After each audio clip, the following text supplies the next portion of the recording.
एसएलपीएस लोगों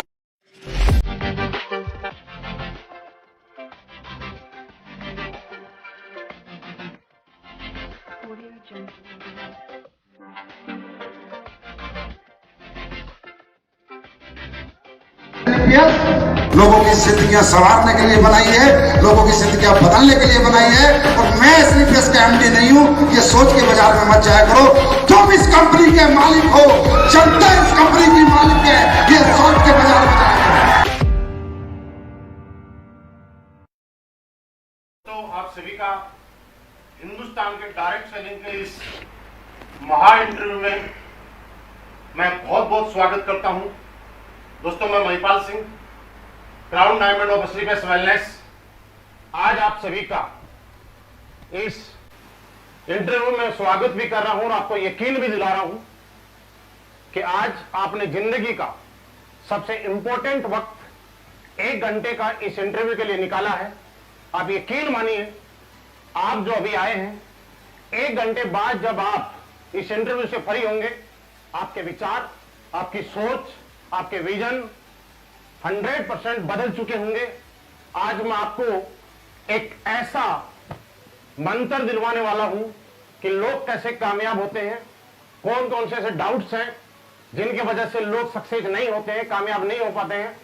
दोस्तों, मुझे मालूम है आपका वक्त बहुत कीमती है, लेकिन इससे भी ज्यादा इंपॉर्टेंट बात मैं आपको यह बताना चाहता हूं कि इससे भी ज्यादा इंपॉर्टेंट, इस इंटरव्यू को आपको सुनने के बाद आपको ऐसा लगेगा आपके वक्त से भी ज्यादा कीमती आज का आपका 1 घंटा आपकी जिंदगी में, लाइफ में हमेशा रहेगा। ये यादगार 1 घंटा रहेगा। दोस्तों, पिछले 7 दिन से हम लोग प्रमोशन कर रहे थे। आप सारे लोग बेसब्री से संडे का 11 बजे का इंतजार कर रहे थे। सारे एसएलपीएस फाइटर ही नहीं, पूरे हिंदुस्तान के डायरेक्ट सेलिंग के जितने भी लीडर्स हैं, आज उन सब लोगों के लिए एक सुनहरा दिन है। क्योंकि दोस्तों, हमारी तमाम कोशिशों के बाद, बहुत ज्यादा रिक्वेस्ट के बाद, आज मैं आपके सामने किसी शख्स को नहीं, एक ऐसी शख्सियत को इनवाइट करने जा रहा हूं, आमंत्रित करने जा रहा हूं। मैं जानता हूं कि उनका टाइम, आप भी जानते हैं कि बहुत कीमती है, बहुत मुश्किल से उनका टाइम निकलता है, शेड्यूल बहुत बिजी है, लेकिन फिर भी वो हम लोगों से इतना प्यार करते हैं कि उन्होंने इस बिजी शेड्यूल में भी हमें टाइम देने का डिसीजन लिया, हमारी मांग को सुना और आप सभी की और मेरी भी रिक्वेस्ट पे उन्होंने हमारा इन्विटेशन स्वीकार करा। जी हां दोस्त, मैं अभी आपको मिलवाने जा रहा हूं हिंदुस्तान की fastest growing company SLPS wellness के CEO and MD mister Sanjeev Kumar sir को। दोस्तों, हम सारे लोग मिलकर वेलकम करते हैं। Please welcome SLPS wellness CEO and MD mister Sanjeev sir. Sir, आपका स्वागत है। सर नमस्कार, आपका स्वागत है आज हमारे इंटरव्यू में। हमारे दर्शक पिछले 7 दिन से वेट कर रहे थे। आज मेरा भी सौभाग्य है और आपका भी, हम सभी लोगों का सौभाग्य है कि आज आपसे 1 घंटे तक हम बहुत कुछ सीखने वाले हैं, जिससे हमारी जिंदगी में आमूल परिवर्तन आएंगे। Sir please. Thank you Mahipal ji. तो नमस्कार सभी देखने वाले सभी दर्शकगण को, बहुत बहुत नमस्कार। सर, आपका बहुत बहुत स्वागत है। पिछले 7 दिन से जैसे ही हम यहाँ पे प्रमोशन कर रहे थे जी, लोगों ने बहुत सारे सवाल किए, बहुत सारी चीजें आपके पास जानने चाहते हैं। मैं तकरीबन 2000 से ज्यादा सवाल आए थे, सभी के सवाल तो नहीं ले पाया क्योंकि इतने कम टाइम में सबके सवाल लेना थोड़ा मुश्किल है। लेकिन उसके बाद भी मैंने तमाम ऐसे सवाल लोगों के यहाँ पे लिए हैं जिनके आज आपको जवाब देने ही होंगे, क्योंकि जनता जानना चाहती है। और आप में से भी बहुत सारे लोगों ने जो जो मेरे से सवाल किए हैं, मैं उनका जवाब जरूर आपको दिलाऊंगा। दोस्तों, सबसे पहले शुरुआत करते हैं। हमारे एक लीडर है, एसोसिएट है, मुझे नहीं मालूम, मेहताब सिंह चौहान किसी का नाम है। वो ये जानना चाहते हैं सर के बारे में कि सर पहले क्या करते थे, कैसे थे, कहां से आए, कैसे डायरेक्ट सेलिंग में आए। सर, हम ये जानना चाहते हैं कि आप इस इंडस्ट्री में आने से पहले क्या किया करते थे, आपका इस इंडस्ट्री के अंदर आने से पहले किस प्रोफेशन में आप काम करना चाहते थे, आप कहां से हैं, इस बारे में थोड़ा सा आप बताएं। तो सबसे पहले तो नमस्कार सभी दर्शकगण को एक बार फिर। तो महिपाल जी, मैं रहने वाला हूं अपना गाजियाबाद डिस्ट्रिक्ट और मोदीनगर वहाँ पर एक सिटी है, उसके पास एक गांव है छोटा सा खंजरपुर। बचपन में पढ़ाई लिखाई करने के बावजूद, क्योंकि मेरे पापा आर्मी में थे, तो उनसे इंस्पिरेशन मुझे मिला और मैंने आर्मी ज्वाइन करी।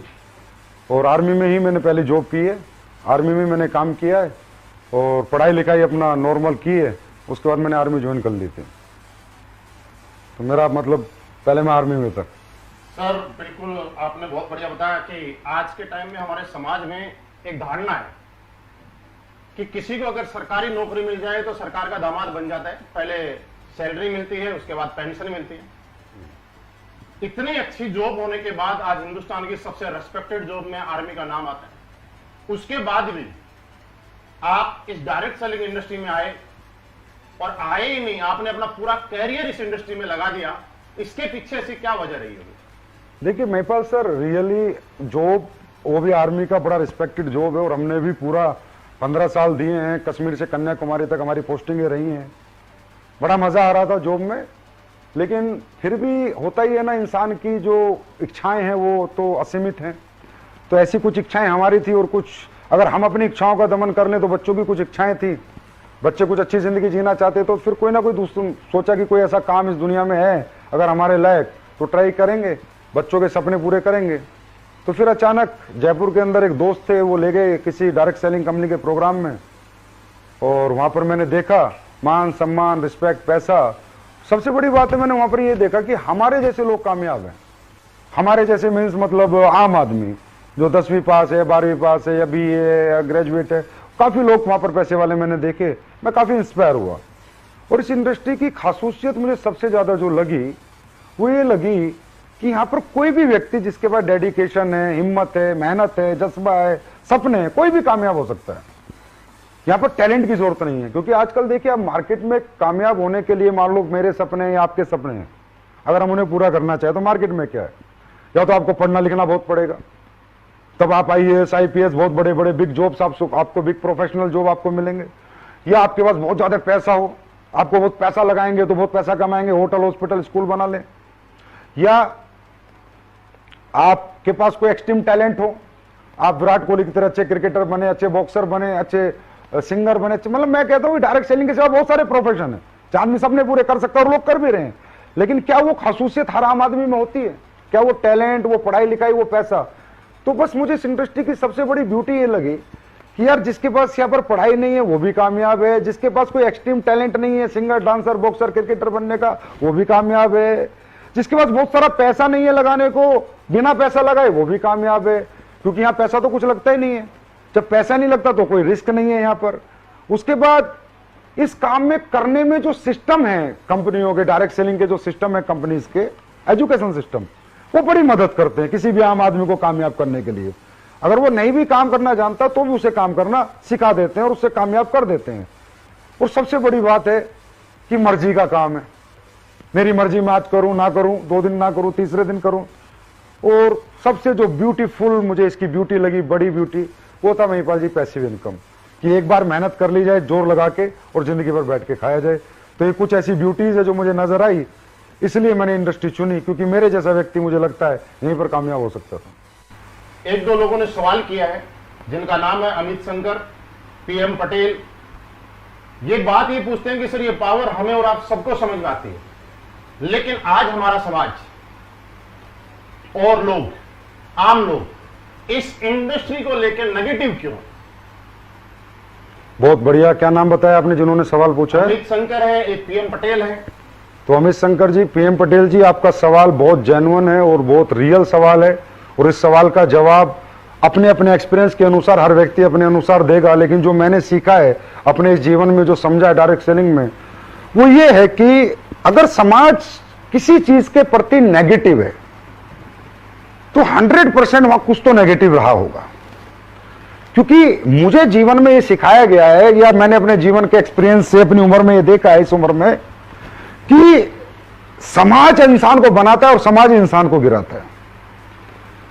अगर समाज किसी सरकार के प्रति पॉजिटिव है तो वहां सरकार बना देता है, और समाज अगर किसी सरकार के प्रति नेगेटिव है तो सरकार को गिरा देता है। अल्टीमेटली हर कामयाबी की जो वजह है, हर सक्सेस की जो वजह है, वो समाज है। समाज चाहे तो कोई स्कूल चला देता है, समाज चाहे तो फ्लॉप कर देता है। समाज चाहे तो किसी फिल्म को हिट कर देता है, समाज चाहे तो फ्लॉप कर देता है। इसका मतलब सब कुछ तो समाज ही है। अब समाज डायरेक्ट सेलिंग को लेकर नेगेटिव है, आप बिल्कुल अपनी जगह सही है और सही कह भी रहे हैं। तो मुझे ऐसा लगता है कि डायरेक्ट सेलिंग ने कुछ ना कुछ तो ऐसा होता होगा कि जिससे लोग नेगेटिव हैं। तो महिपाल जी, उसके लिए एक छोटी सी मैं अपना एक्सपीरियंस शेयर करना चाहूंगा। डायरेक्ट सेलिंग जो बिजनेस है महिपाल जी, इसको लोग सोचते हैं कि ये कुछ अलग बिजनेस है। ये ऐसा कुछ भी नहीं है। ये समाज क्यों नेगेटिव है, इसका आपके इस क्वेश्चन का आंसर मेरी थोड़ा सा डायरेक्ट सेलिंग के एक्सपीरियंस में नॉलेज शेयर करूंगा तो आपको अपने आप ही मिल जाएगा। डायरेक्ट सेलिंग इंडस्ट्री जो है, ये कोई स्पेशल इंडस्ट्री नहीं है, कुछ अलग नहीं है। ये बेचने का एक तरीका है, एडवांस वर्जन ऑफ सेलिंग। जैसे दुनिया में पहले कैसे बिकता था, एक आदमी दुकान खोलता था, सुबह आता था, अभी भी खोलते हैं, 12 घंटे अपनी दुकान के अंदर आके माल बेच के निकल जाता था। उसी गली उसी मोहल्ले में बिकता था जहां उसकी दुकान थी। फिर किसी व्यक्ति ने एक एडवांस आइडिया, एडवांस वर्जन लाया फ्रेंचाइजी कॉन्सेप्ट का। फ्रेंचाइजी कॉन्सेप्ट, फ्रेंचाइजियां खोल खोल के एक आदमी ने एक जगह से पूरी दुनिया में फ्रेंचाइजियां खोल दी। पूरी दुनिया में फ्रेंचाइजियां खोल दी तो उसका माल एक जगह बैठ के पूरी दुनिया में बिकने लगा। फिर एक आदमी आइडिया लाया कि यार मैन टू मैन सेलिंग भी हो सकती है, मैन टू मैन भी आदमी प्रोडक्ट बेच सकता है, मैन टू मैन भी आदमी चीजों को प्रमोट कर सकता है।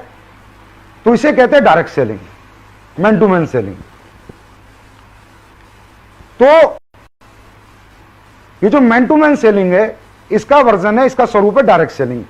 अब जिस आदमी ने बनाया, उसने किस लिए बनाया था?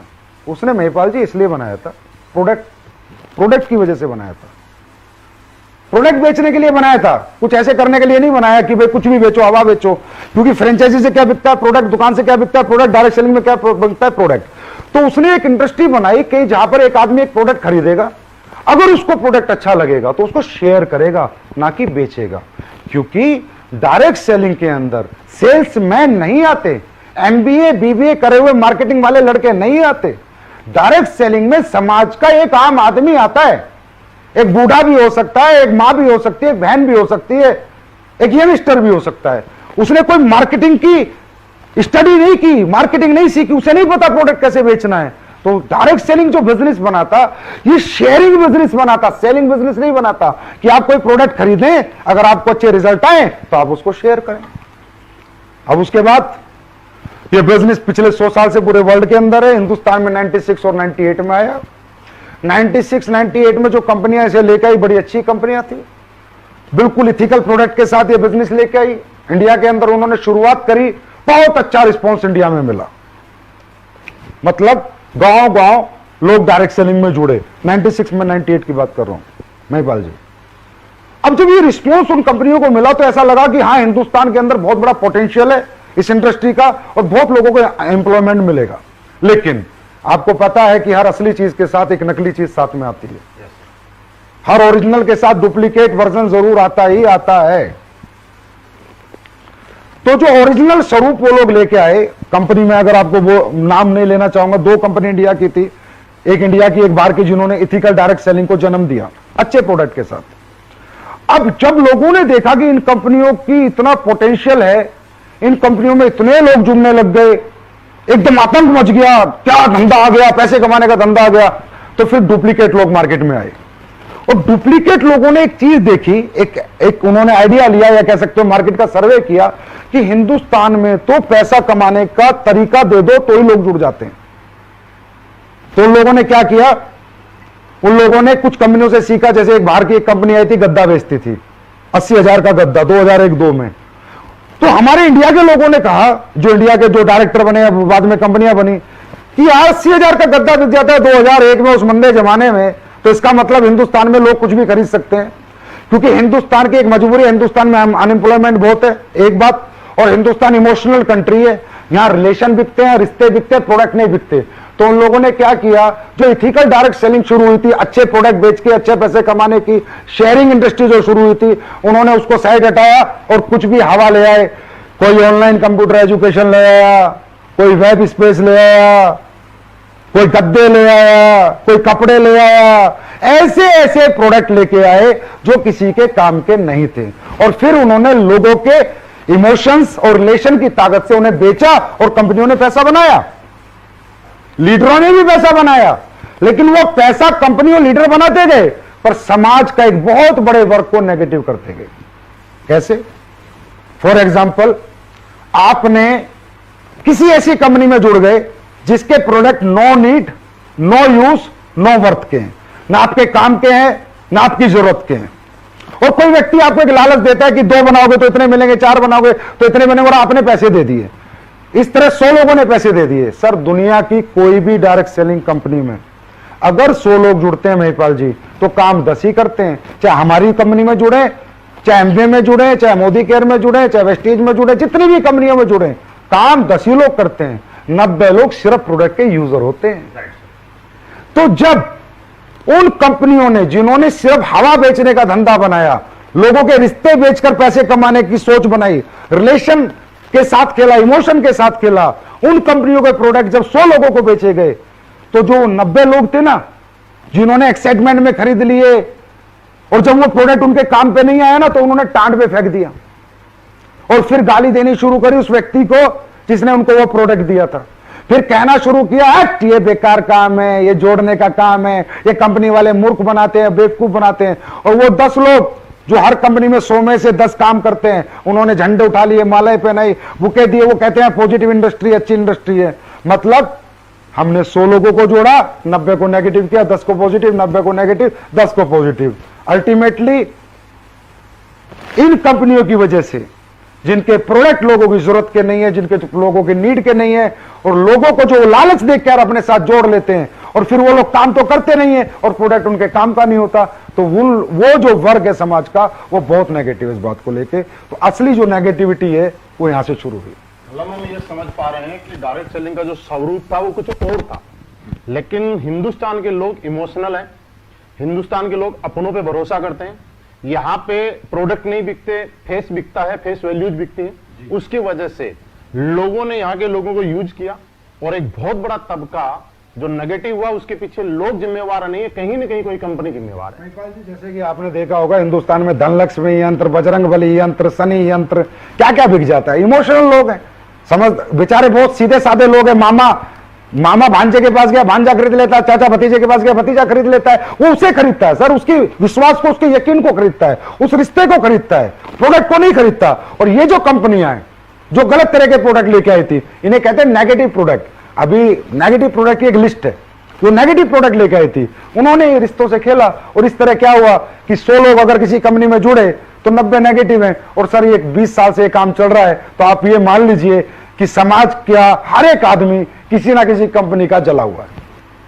हाँ, ये बात सही है कि डायरेक्ट सेलिंग के बारे में हम लोग किसी को बात करते हैं, तो जब लोगों से बात होती है तो वो लोग बोलते हैं कि दूध का जला छाछ भी फूंक फूंक के पीता है, लेकिन यहाँ तो छाछ के जले हुए बैठे हैं, वो क्या फूंक के पिए। लेकिन आगे मैं बात बढ़ाते हुए आपसे पूछना चाहूंगा, जैसा आप बोल रहे थे कि मार्केट नेगेटिव नहीं था, लोग समाज नेगेटिव नहीं था, कुछ नेगेटिव प्रोडक्ट्स थे जो no need, no worth, no use के थे, जिसकी वजह से मार्केट में नेगेटिविटी आई। तो अगर इतने नेगेटिव प्रोडक्ट हैं, तो फिर ऐसी कंपनियां मार्केट में क्यों चल रही है, वजह क्या है? अब ये बहुत अच्छा क्वेश्चन है। मुझसे भी कई लोग बोलते हैं कि सर, आप बात करते हो इन कंपनियों के बारे में, इस तरह से बताते हो कि इथिकल डायरेक्ट सेलिंग नहीं करते, लीगल नहीं है। सर, ये कंपनियां इसीलिए चल रही है क्योंकि जब तक दुनिया में रिश्ते चलते रहेंगे, बाप बेटे का रिश्ता खत्म नहीं होगा, भाई बहन का रिश्ता खत्म नहीं होगा, मामा भांजे का खत्म नहीं होगा, चाचा भतीजे का खत्म नहीं होगा, वो यकीन, वो विश्वास जब तक बना रहेगा, जब तक ये कंपनियां चलती रहेगी। दूसरी बात, जब भी इन कंपनियों में कोई आदमी पहली बार सेमिनार देखने जाता है, उसे क्या पता, वो तो देखता है स्टेज के ऊपर, अरे भाई ये करोड़पति, ये अरबपति, मोटिवेशन मिलता है उसे, कहता भाई मैं भी बन जाऊंगा, फिर वो पैसे दे देता है बेचारा वहां पर। उसे क्या पता कल तेरे साथ क्या होगा, तुझे मार्केट से रिस्पॉन्स मिलेगा या नहीं मिलेगा, उसे नहीं पता ना, मार्केट से कल रिस्पॉन्स मिलेगा या नहीं मिलेगा, कल तेरे साथ क्या होगा। तो वो व्यक्ति वो उनके मोटिवेशन के जंजाल में फंस के वहां पर घुस जाता है, और पहली बार होता है। देखिए सर, मैं एक बात बताना चाहता हूं, और जितने लोग सुन रहे हैं इस बात को बड़ा ध्यान से सुने। जो भूखा आदमी होता है ना, यहां पर कौन आते हैं डायरेक्ट सेलिंग में, कौन आते हैं? Middle class, lower middle class, upper middle class, ये सब भूखे होते हैं, इनके पास सपने होते हैं। इन्हें किसी भी कंपनी का पहली बार जिंदगी में जो प्रोग्राम देखते हैं ना, ये उससे इंस्पायर होकर जुड़ जाते हैं। भूखे आदमी को आप कच्ची रोटी दे दो, पकी रोटी दे दो, आधी पकी कच्ची दे दो, बेचारा खा लेता है। लेकिन जब समझदारी आती है तो समझ में आता है कि ये 5-6 साल ये जो तूने मोटिवेशन के चक्कर में निकाले, ये जो इन कंपनियों के चक्कर में निकाले, ये आडंबर में निकाले, फिर बहुत लेट हो जाता है। और वो एक कहावत है, when you understand the game of your life you are too old to play. वो 5-6 साल उसके बर्बाद हो जाते हैं। तो ये एक बहुत बड़ा रीजन है कि पहली बार लोग आते हैं और इस मोटिवेशन के जंजाल में फंस के बाद में जब तक उन्हें बेचारों को समझ आती है तब तक समय उनका बीत चुका होता है। कि पहले आप असली बेस वेलनेस से पहले किसी कंपनी में काम किया करते थे, मतलब डायरेक्ट सेलिंग किया करते थे, उसके बाद आपके मन में असली बेस वेलनेस खोलने का विचार आया, कहीं इसके पीछे भी कोई ऐसी वजह तो नहीं रही कि आपका मन में भी पैसे बनाने का मकसद हो या लालच कहीं आपके मन में जाग गया हो, तो उसकी वजह से आपने डायरेक्ट सेलिंग को छोड़कर कंपनी खोलने का डिसीजन ले लिया? इसमें ना महिपाल जी एक सवाल मेरे पास भी आया था। वो सवाल ये था कि सर डायरेक्ट सेलिंग में लोग बहुत पैसे कमा लेते हैं, मर्जीज फरारी ले लेते हैं, लेकिन उसके बावजूद भी उनकी सोशल रिस्पेक्ट नहीं होती। तो वहां से मेरी कहानी वहीं से मैच होती है। तो मैं उन लोगों को जवाब देना चाहता हूं, बिल्कुल सही बात है कि डायरेक्ट सेलिंग के लीडर की सोशल रिस्पेक्ट नहीं है, जबकि होनी चाहिए। क्योंकि जो काम डायरेक्ट सेलिंग के लीडर करते हैं, लोगों को कामयाब करते हैं, लोगों को नॉलेज देते हैं, टैलेंट देते हैं, मोटिवेट करके रखते हैं, नाकामयाब को कामयाब बनाते हैं। मैं तो ये कहूंगा डायरेक्ट सेलिंग का लीडर से बड़ा धर्मात्मा इस धरती के ऊपर दोस्तों कोई नहीं है, चाहे वो किसी भी कंपनी का डायरेक्ट सेलर हो। क्योंकि भैया दान करना एक दिन कर सकते हो, अनाथ आश्रम में एक दिन दान कर सकते हो, मंदिर में एक दिन दान कर सकते हो, मस्जिद में एक दिन दान कर सकते हो, लेकिन दुनिया का सर्वोपरि दान है किसी नाकामयाब को कामयाब करना। और ये डायरेक्ट सेलिंग के लीडर्स करते हैं। तो क्या इनको सोशल रिस्पेक्ट मिलनी चाहिए, नहीं मिलनी चाहिए? तो आवाज आती है मिलनी चाहिए। क्या मिलती है? बिल्कुल नहीं मिलती। फिर मैं वही कहूंगा क्यों नहीं मिलती। एक लड़के ने एक बिजनेस शुरू किया अपने गांव से। आदमी पहले कहां जाता है? रिश्तेदार और गांव वालों के पास जाता है जब भी किसी कंपनी में जुड़ता है। औरतों से ऐसा तो नहीं रोड चलते हुए किसी को प्लान दे देगा। अब जब वो उनके पास जाता है, वो उसकी भरोसे में बात मान के विश्वास करके पैसे दे देते हैं उसे, रिश्तेदार भी और सारे गांव वाले भी। अब अगर वो किसी गलत कंपनी के साथ ज्वाइन है, जिसने हवा बेची है, जो प्रोडक्ट के नाम पर पागल बना रही है, जो अपॉर्चुनिटी सेलिंग जो चलता है आज मार्केट में, अपॉर्चुनिटी सेलिंग, चलो मुझे अब तक ये समझ में what is the bloody opportunity selling. Opportunity selling होता क्या है? ये हवा कहां बिकती है? अगर ये हवा बिकती तो Reliance, Ambani, Tata, Birla, Apple, Samsung, LG ये क्यों नहीं बेच रहे? ये क्यों 24 घंटे प्रोडक्ट की आर&डी पे लगे रहते हैं? क्यों प्रोडक्ट पे फोकस करते हैं? रोज एडवांस वर्जन ऑफ प्रोडक्ट बनाते हैं, दिन रात मेहनत करते हैं, इतनी हजारों लाखों फैक्ट्रियां लगाते हैं। लेकिन डायरेक्ट सेलिंग की कुछ कंपनियों में बड़ा मजेदार एक डायलॉग है, अपॉर्चुनिटी सेलिंग। अरे भाई क्या होती है अपॉर्चुनिटी सेलिंग? मुझे आज तक समझ नहीं आया। तो वो अपॉर्चुनिटी सेलिंग वाली कंपनियों में जो बच्चा फंस जाता है, फिर वो अपने गांव को जोड़ देता है, अपने रिश्तेदारों को जोड़ देता है, वो 100 लोगों को जोड़ता है महिपाल जी, वो 10 लोग काम करते हैं, 90 लोग नेगेटिव हो जाते हैं। अब जो वो बच्चा BMW फरारी लेके आता है और अपने मामा के घर के आगे से निकलता है ना, तो सगा मामा बोलता है भांजे नहीं मिला था लूटने के लिए। सगी बुआ बोलती है भतीजे मुझे ही 15,000 डुबो के, 20,000 डुबो के, 10,000 डुबो के, 500 रुपए कमा के, 1000 रुपए कमा के तूने मेरा नुकसान करना था। ये गाड़ी है ना, तूने मेहनत से नहीं ली, लोगों को लूट कर ली है। और रियली वो कंपनियां उनके प्रोडक्ट जो इस तरह के बेचती हैं, वो रियली लोगों के रिश्तों से खिलवाड़ करके लोगों को लूट रही है। अब ये बताइए, जब साला रिश्तेदार ही हमारे खिलाफ हो गए, जब हमारे गांव के हमारे खिलाफ हो गए, तो भाई साहब सोशल रिस्पेक्ट करेगा कौन? इसका एक ही कारण है, हवा बेचना, अपॉर्चुनिटी सेलिंग। जो भी लोग अपॉर्चुनिटी सेलिंग करेंगे उनको कभी मार्केट में सोशल रिस्पेक्ट ना मिलती थी ना मिलेगी, ये मैं गारंटी देता हूं। और जो लोग ईमानदारी से अच्छे प्रोडक्ट बेच रहे हैं, जिनके प्रोडक्ट में रिजल्ट है, प्रोडक्ट गरीब आदमी के काम आ रहे हैं, गरीब आदमी रो नहीं रहा पैसे देके, पैसे लगा के उसकी आत्मा उसे बद्दुआ नहीं दे रही, उसकी आत्मा दुआ दे रही है, उनकी मैं बताता हूं महिपाल जी, इतिहास रचा एसलीपीएस वेलनेस के फाइटर्स ने, लीडर्स ने। और सबको बताता हूं, अभी देख लेना 15 अगस्त आ रहा है, हमारे फाइटरों को लोग झंडा फहराने के लिए बुलाते हैं, लीडर्स को। Yes sir. ये है सोशल रिस्पेक्ट। क्योंकि हमने अगर 100 लोगों को प्रोडक्ट दिया है ना सर, मैं सबकी 100 आउट ऑफ 100 की बात नहीं करता, पर 80% को रिजल्ट आता है, 20% को नहीं आता, तो हम 100 में से 80 को पॉजिटिव कर रहे हैं। तो ये मुहिम हमने 6 साल पहले चलाई। और दूसरी बात, एक आखिरी बात, मैं लीडर्स आपसे बात पूछना चाहता हूं, ये जो एक डायलॉग आता है आपके सेमिनार में, कोई भी अच्छी चीज अगर आप खरीदते हो तो 4 आदमी को बताते हो, आपको पैसे नहीं आते। कोई भी अच्छी चीज आप खरीदते हो, 4 आदमी को, कोई अच्छी पिक्चर देख के आते हो, 4 आदमी को दिखाते हो, पैसे नहीं आते। अरे मेरे भाई, इसमें एक लाइन है, अच्छी चीज खरीदते हो तब 4 आदमी को बताते हो। क्या कोई गलत फिल्म देखकर, फ्लॉप फिल्म देखकर कभी 4 आदमी को लेके गए? क्या गलत स्कूल में अपने बच्चों को पढ़ाया तो उस स्कूल को प्रमोट किया? क्या गलत डॉक्टर को खुद को दिखाया तो प्रमोट किया? तो मेरे भाई एक बात ध्यान में रखो, ये बात, गलत चीजें प्रमोशन में नहीं होती, मैन टू मैन एडवर्टाइजमेंट अच्छी चीजों का होता है। तो ये बात भी ध्यान रखा करो कि अच्छी चीज खरीद के लाते हैं, और अच्छी चीज वो होती है जो लोगों के नीड की हो, लोगों की यूज की हो, लोगों के वर्थ की। बिल्कुल सर, हम इसी के पीछे थे कि डायरेक्ट सेलिंग करते करते मेरा सवाल कुछ बीच में रह गया कि आखिर ये कंपनी खोलने के पीछे वजह क्या रही होगी?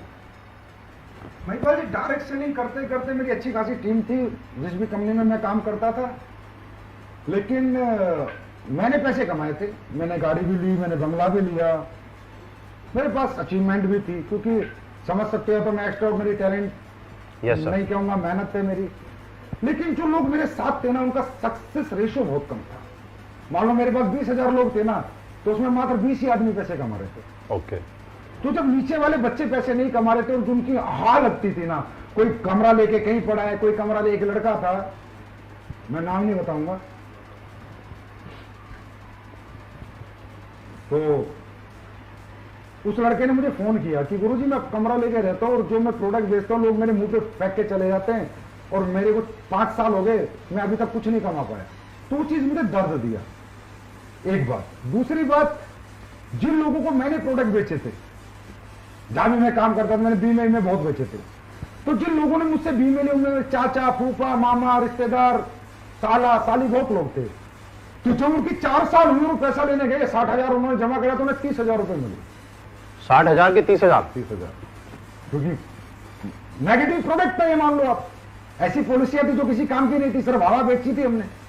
तो अब जब हम गाड़ी वाले बन गए, बंगले वाले भी बन गए, तो जिस गली से निकलते हमारे रिश्तेदार बोलते हुए हमें लूट के तूने गाड़ी ले ली, हमें बर्बाद करके हमारे 30,000 डुबो के हरामजादे तू आज बंगले में घूम रहा है, अगर तुझे 1,000 रुपए चाहिए तो भीख मांग लेता। तो उन चीजों से मैं इतना निराश हो गया, इतना हताश हो गया। एक तो लोग नाकामयाब, मेरे साथ 20-30,000 लोग थे, उनमें बहुत कम कामयाब। एक जो मैंने कमाया तो नाम नहीं कमाया, सम्मान नहीं कमाया, पैसा आया लेकिन सोशल रिस्पेक्ट मेरी गायब हो गई। ये सोच के महिपाल जी आपको अगर मैं सही बताऊं तो मैंने तो काम ही छोड़ दिया था। मैंने डायरेक्ट सेलिंग को 12-13 में रिजाइन ही कर दिया था, 12 में। मतलब इस इंडस्ट्री से आप आउट हो गए थे? हाँ, हमेशा के लिए। मैं आपको रियल बताऊं, मैं मतलब मेरा दिल उब गया, मैं कैसा लगा घटिया काम नहीं करना, क्योंकि हमें ना पता क्या सिखाया गया था कि बुरी चीजें बेचकर अच्छे पैसे कमाए जा सकते हैं। वो मेरे गले से नहीं उतर रहा था। अरे भाई, एप्पल भी बेच रहा है मोबाइल, सैमसंग भी एलईडी बेच के कमा रहा है, मारुति कार बेच के कमा रही है, घटिया प्रोडक्ट बेचकर ही अच्छे पैसे कमाए जा सकते हैं ना। ये बात मेरे गले नहीं उतरी तो मैंने रिजाइन ही कर दिया इस इंडस्ट्री को, और मैं 2 साल के लिए अपना निकल गया, जैसा भी मेरा वक्त गुजरा। लेकिन इस 2 साल में जो है मुझे काफी नॉलेज मिली, काफी आइडियाज मिले, क्योंकि वो कहते हैं ना डायरेक्ट सेलिंग है, काम तो छोड़ दिया 2 साल, लेकिन इतनी दूरी नहीं बना पाया कि इससे बिल्कुल टच ना रहूं। ये कहते हैं प्लास्टिक का कीड़ा है ना मरता। हाँ, मार्केट में एक ऐसा लोग बोलते हैं कि एक बार जिसके अंदर एक कीड़ा घुस गया वो छोड़ नहीं सकता, चाहे कुछ भी हो जाए। हाँ, तो मैं छोड़ नहीं पाया। तो मैंने फॉरेन कंट्रीज में बात, यूएसए वगैरह के कुछ लोग मुझसे जुड़ गए थे, कनाडा के कुछ लीडर जुड़ गए थे, तो डिस्कशन होने लगा। तो जैसे डिस्कस होता है इंडियन एमएलएम इंडस्ट्री, वहां की इंडस्ट्री, तो काफी डिफरेंस मैंने देखा उन कंट्रियों में ना करोड़ों अरबों खरबों के टर्नओवर से सर डायरेक्ट सेलिंग कंपनियों के कारण, बिकॉज ऑफ प्रोडक्ट। वो लोग कहते हैं, उनकी पंच लाइन है बिजनेस करने की, उनकी बाहर की डायरेक्ट सेलिंग कंपनी की, कि इतना जबरदस्त प्रोडक्ट बनाओ जिसकी टक्कर का ट्रेडिशनल मार्केट में ना मिले। ओके। वो कहते हैं कि अगर तुम्हारी क्वालिटी ट्रेडिशनल मार्केट में मिल गई तो तुमने डायरेक्ट सेलिंग कंपनी क्यों बनाई और क्यों प्रोडक्ट बेचे। मतलब उनका प्राइमरी प्रोडक्ट सेलिंग है, अपॉर्चुनिटी भाड़ में जाए बाद में सेकेंडरी है। और आज इंडिया में अगर मैं बात करूं, सबसे बड़ा टर्नओवर किसका है? एमवे का। क्यों है? प्राइमरी प्रोडक्ट सेलिंग है, 3,000 करोड़ का टर्नओवर है। ये हवा बेचने वाली कंपनी अभी तक नहीं कर पाई, ना कभी कर पाएगी 3,000 करोड़ का। क्यों? क्योंकि उनके पास प्रोडक्ट नहीं है। तो बाहर जब मुझे ये नॉलेज मिली कि इथिकल डायरेक्ट सेलिंग करी जा सकती है अगर प्रोडक्ट आपका ऐसा हो कि जिसकी टक्कर का प्रोडक्ट ट्रेडिशनल मार्केट में ना हो, आप डंके की चोट पे अपना प्रोडक्ट बेच सको और लोगों को कह सको कि तू हमारी कंपनी से ले, बाजार में तुझे इस क्वालिटी का प्रोडक्ट। मतलब एक बार अगर उस कंपनी का प्रोडक्ट किसी ने यूज किया तो जिंदगी भर वो दीवाना हो जाए उस प्रोडक्ट का। रीपरचेज करे, बार बार हमें याद करे, जिस आदमी ने प्रोडक्ट दिया उसकी इज्जत करे, उसको रिगार्ड करे, उसको दुआएं दे, उसे बददुआएं ना दे। तो जब सी मुझे ये बात पता चली कि बुरी चीजें नहीं, अच्छी चीजें बेचकर भी डायरेक्ट सेलिंग हो सकती है, तब फिर मैंने विचार बनाया कि चलो भाई शुरुआत करते हैं। जैसे आपने एक अभी कहा कि सर आपके मन में लालच तो नहीं था कंपनी बनाने के पीछे, तो महिपाल जी जब मुझे नॉलेज हो गई कि भाई अच्छी प्रोडक्ट भी हैं, दुनिया में अच्छी कंपनियां भी हैं जिनके अच्छे प्रोडक्ट बेचकर आप अच्छे पैसे कमा सकते हो, और नीड के प्रोडक्ट, यूज के प्रोडक्ट, वर्क के प्रोडक्ट। तो मैंने क्या किया, आकर कंपनियां सर्च करनी शुरू करी। फॉरेन कंपनी में तो मैं काम नहीं करना चाहता था, तो मैंने इंडियन कंपनी ज्यादातर सर्च करी कि चलो यार अच्छी कंपनी में काम करते हैं। बहुत अच्छी अच्छी कंपनी इंडिया में भी, ऐसी बात नहीं है। मैंने उनके प्रोडक्ट देखे, बहुत अच्छे प्रोडक्ट मिले मुझे। कुछ कंपनियों के तो पैसा नहीं, कोई कंपनी पैसा दे रही है तो प्रोडक्ट नहीं। कहीं ना कहीं मुझे उनकी नीयत में वो चीज लगी नहीं जो होनी चाहिए, खोट कहीं ना कहीं दिखा। मतलब सारा प्रोडक्ट अच्छा है तो कंडीशन इतना, कंडीशनल प्लान इतना है कि पैसा नहीं दे रहे, और पैसा दे रहे हैं तो प्रोडक्ट के नाम पे कूड़ा कचरा दे रहे हैं। तो फिर मैं हताश हो गया। मतलब इंडिया की कोई कंपनी मैंने नहीं छोड़ी, कंपनियां बहुत अच्छी हैं, लेकिन मैं कह सकता हूं मेरे विचारों पे वो खरी नहीं उतरी। तो मैंने सारी कंपनी ट्राई करी है महिपाल जी, कोई छोड़ी नहीं। मैं नेटवर्किंग करना चाहता था, मैं कंपनी कभी नहीं खोलना चाहता था। ये बात मैं सबको बता रहा हूं, मैं कभी जिंदगी में कंपनी खोलना नहीं चाहता था, क्योंकि कंपनी खोलना एक नेटवर्कर का काम ही नहीं है। मैं एक मोटिवेटर था, एक ट्रेनर था, एक लीडर था। मुझे पैसिव इनकम में जो मजा आता, किसी कंपनी में काम करके 10-20 लाख का नेटवर्क बना के जो आज मैं जिंदगी जी रहा होता, आज वो नहीं जीता। आज लाखों लायबिलिटीज मेरे ऊपर है। मैं पहले भी जानता था, इतना मैच्योर था कि कंपनी बनाना अपने आप में बहुत बड़ी जिम्मेदारी है, बहुत बड़ा प्रेशर है। आपको हर दिन हर घंटे फोकस रहना पड़ेगा। आप कभी भी कंपनी मालिक होकर पैसिव इनकम नहीं ले सकते। तो महिपाल जी मैं कंपनी नहीं बनाना चाहता था। मतलब आपका कंपनी बनाने का कोई मकसद नहीं था? बिल्कुल नहीं। ये कंपनी मैं ऐसा समझ सकता हूं कि चाहत में नहीं, मजबूरी में बनी है। मैं बताता हूं आपको, मैंने फिर एक कंपनी फाइनल करी लास्ट में कि चलो भाई इसमें काम करते हैं, सितंबर 2014 में। बस आज फाइनल करी, कल उसकी भी नियत में खोट दिखा। मतलब कहीं दिखाई नहीं कि कोई लोगों के लिए कुछ करने आ रही है, पब्लिक के लिए कुछ समर्पण के साथ आ रही है कोई कंपनी। ऐसा लग रहा है बस सब लोग का माल निकाल लो जितना निकाल सकते हो। बस फिर मैंने कहा चलो भाई ये झंडा हम ही पकड़ते हैं। लालच था, किस चीज का लालच था? जो लोग मेरे साथ जीवन लगाया था, जो नाकामयाब हो गए थे, उनको कामयाब करने का लालच था। लालच था मुझे उन लोगों के लिए जो 6-6 साल से कंपनियों में धक्के खा रहे हैं, और आज उनके घर वाले कहते हैं तूने क्या घटिया प्रोफेशन चुना, और जिनको कामयाबी नाम की चीज दूर दूर तक नजर नहीं आ रही, उनको कामयाब करने का लालच था। हर दुखी नेटवर्कर जितना था इंडिया में, उसको सुखी करने का, हर नाकामयाब नेटवर्कर को कामयाब करने का लालच मुझ में कल भी था, आज भी और हमेशा रहेगा। और इसी लालच ने कंपनी खुलवाई, क्योंकि मैंने ये सोचा कि संजीव कुमार, जब तेरे जैसे टैलेंट को कोई प्लेटफॉर्म अच्छा नहीं लग रहा, तो हजारों लाखों लोग तेरी तरह तड़पे हुए हैं जिन्हें एक अच्छे प्लेटफॉर्म की तलाश होगी, अच्छे एथिक्स, अच्छे प्रिंसिपल, अच्छे प्रोडक्ट, अच्छे प्लान की तलाश होगी। तब मैंने झंडा उठाया और 6 साल से आप लोगों के साथ लेके चल रहा हूं। एक सवाल सर है कि इतना आपने रिसर्च किया, तकरीबन आप बता रहे हो कि 1.5-2 साल आपने गैप दिया, उसके बाद रिसर्च किया, आपको कोई कंपनी अच्छी नहीं मिली, कुछ कमी कहीं मिली, कहीं कमी कुछ मिली, उसके बाद भी आपने कंपनी खोलने का रिसर्च किया। मुद्दा यह है कि इतना रिसर्च करने के बाद ऐसा कौन सी खासियत और वजह दिखाई दी जिसकी वजह से आपने वेलनेस इंडस्ट्री का चुनाव किया, और वेलनेस इंडस्ट्री में भी खासकर आयुर्वेदा को चुना? इसके पीछे की कोई वजह? इसके पीछे की वजह यह है कि जब मैं रिसर्च कर रहा था, 2 साल का जो मेरा गैप था, और जो मैंने कहा यूएसए वगैरह, कनाडा वगैरह, जापान वगैरह, जिन भी लोगों से, लीडरों से मैं टच में था, तो जब मैं उनसे बात करता भाई तुम्हारे यहाँ सबसे टॉप में कौन सी कंपनी है, तो कहते sir wellness company, wellness industry. क्योंकि वेलनेस इंडस्ट्री आने वाले समय की $1 ट्रिलियन इंडस्ट्री है, because of life style disease. आज लाइफ स्टाइल डिजीज आप देख रहे हो, बोलबाला है उनका, शुगर, बीपी, हार्ट अटैक, ये सब चीजें। तो ये लाइफ स्टाइल डिजीज है, इसका सोल्यूशन किसके पास है? ओनली वेलनेस इंडस्ट्री के पास है, और किसी के पास इसका सोल्यूशन नहीं है। अब वेलनेस में मैंने आयुर्वेदा को क्यों चुना? क्योंकि वेलनेस में आज हमारे पास फूड सप्लीमेंट भी है, आयुर्वेदा नहीं अभी लेके आए हम, लेकिन मैंने आयुर्वेदा को प्रेफरेंस क्यों दिया?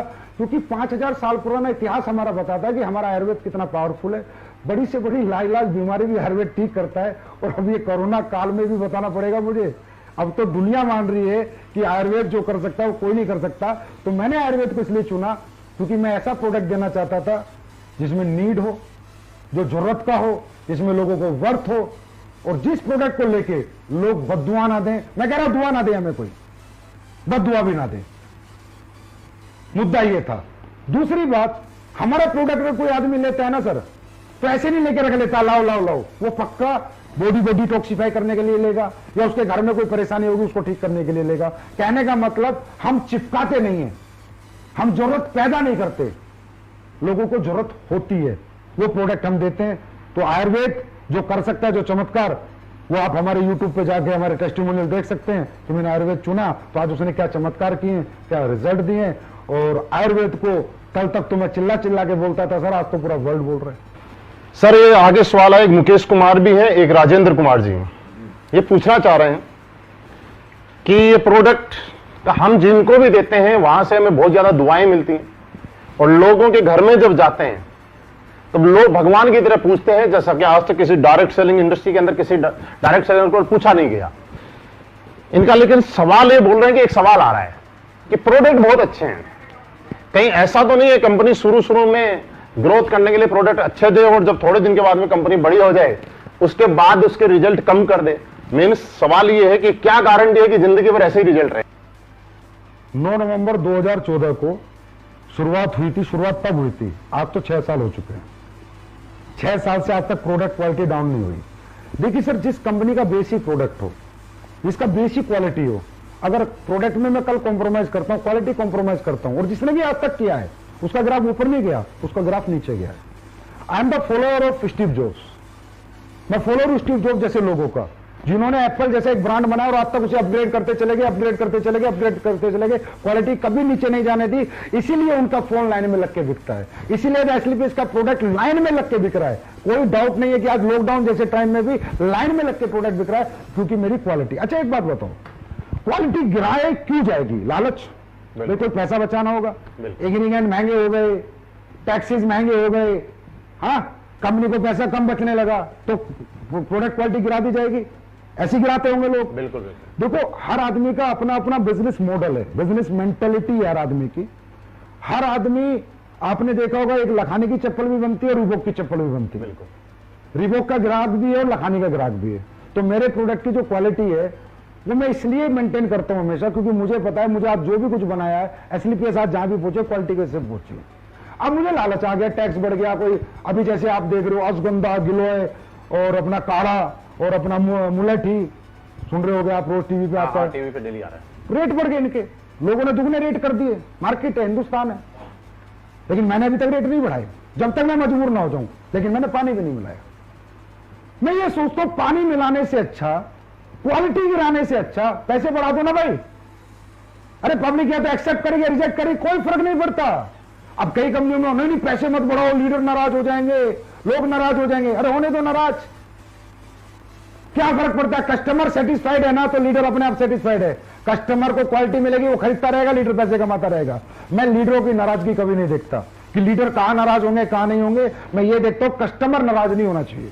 अगर कस्टमर नाराज है तो लीडर खुश रह ही नहीं सकता। और कस्टमर कब खुश रहेगा? जब उसको क्वालिटी प्रोडक्ट मिलेगा, उसको रिजल्ट आएगा। मैं मतलब शॉर्टकट में बताता हूं जी, अगर मुझे कभी ऐसा लगा तो मैं रेट बढ़ा दूंगा, लेकिन क्वालिटी नहीं गिराऊंगा।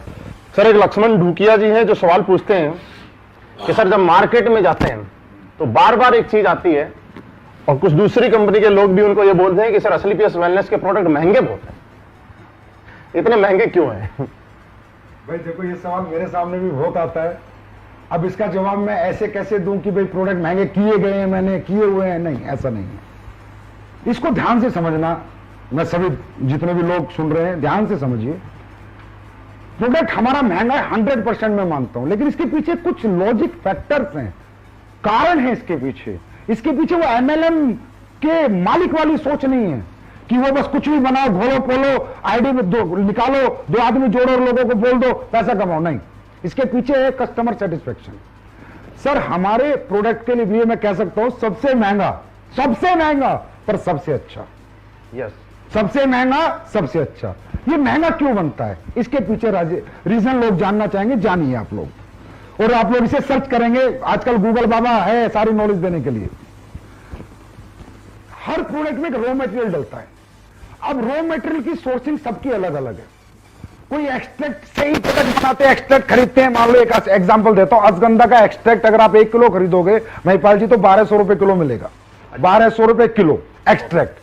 रेशो मिलेगा 4:1, मतलब 4 केजी अश्वगंधा का 1 केजी एक्सट्रैक्ट है, 1 किलो एक्सट्रैक्ट है, और वो आपको कह रहा है जी 1200 रुपए में। और अगर आप अश्वगंधा को जड़ से खरीद के लाओगे तो रेट है 700 रुपए। अच्छा, 700 जड़ का। वो कह रहा है जी मैंने 700 रुपए का पाउडर बनाया है और मैं 1200 में दे रहा हूं। 2800 रुपए का 4 किलो का, 700 इंटू 4 किलो 2800, और मैं 1200 कैसे दे रहा भाई? या तो बैंगन की जड़ मिला रहा है, या उल्टी सीधी चीजें मिला रहा है, भूसा मिला रहा है, और रसगंधा का पाउडर दे रहा है।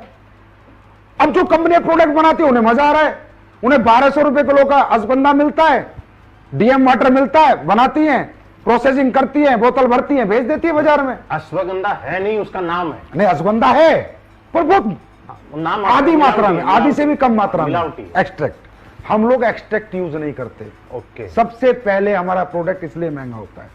कोई भी व्यक्ति हमारे फैक्ट्री में जाए, जयपुर में फैक्ट्री है, जाके देखे, हम एक्सट्रैक्ट यूज नहीं करते, हम रो हब्स यूज करते हैं। अब रो हब्स जो लोगों को 1200 में मिल रही है, जितनी भी कंपनी काम कर रही है सबको 1200 में मिल रही है, मुझे 2800 में मिल रही है। मेरा आंवला है, मेरा आंवला मध्य प्रदेश जंगलात से आता है। जंगली आंवला मैं यूज करता हूं। मैं ये आंवला जो आपका बाजार में बिकता है यूज नहीं करता, मैं जंगली आंवला यूज करता हूं। बाजार का आंवला 100 रुपए किलो है तो जंगली आंवला 400 रुपए किलो है। जिनसिंग है, जिनसिंग आप फैक्ट्री में किसी को भी भेजिए, अचानक भेजिए, अकस्मात भेजिए, किसी को भी बोला जाके निरीक्षण कर छापा मारे स्लीपेस की फैक्ट्री पे। एक कोरिया की जिनसिंग है जो 2500 रुपए किलो आती है, एक चाइना की जिनसिंग है, एक एग्जांपल है रेट का, 1000 रुपए किलो आती है। हम कोरिया की जिनसिंग यूज करते हैं।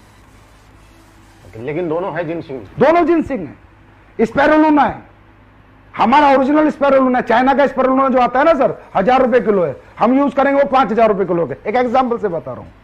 हमारा raw material quality upper level का है और रो है, रो हब्स यूज करते हैं।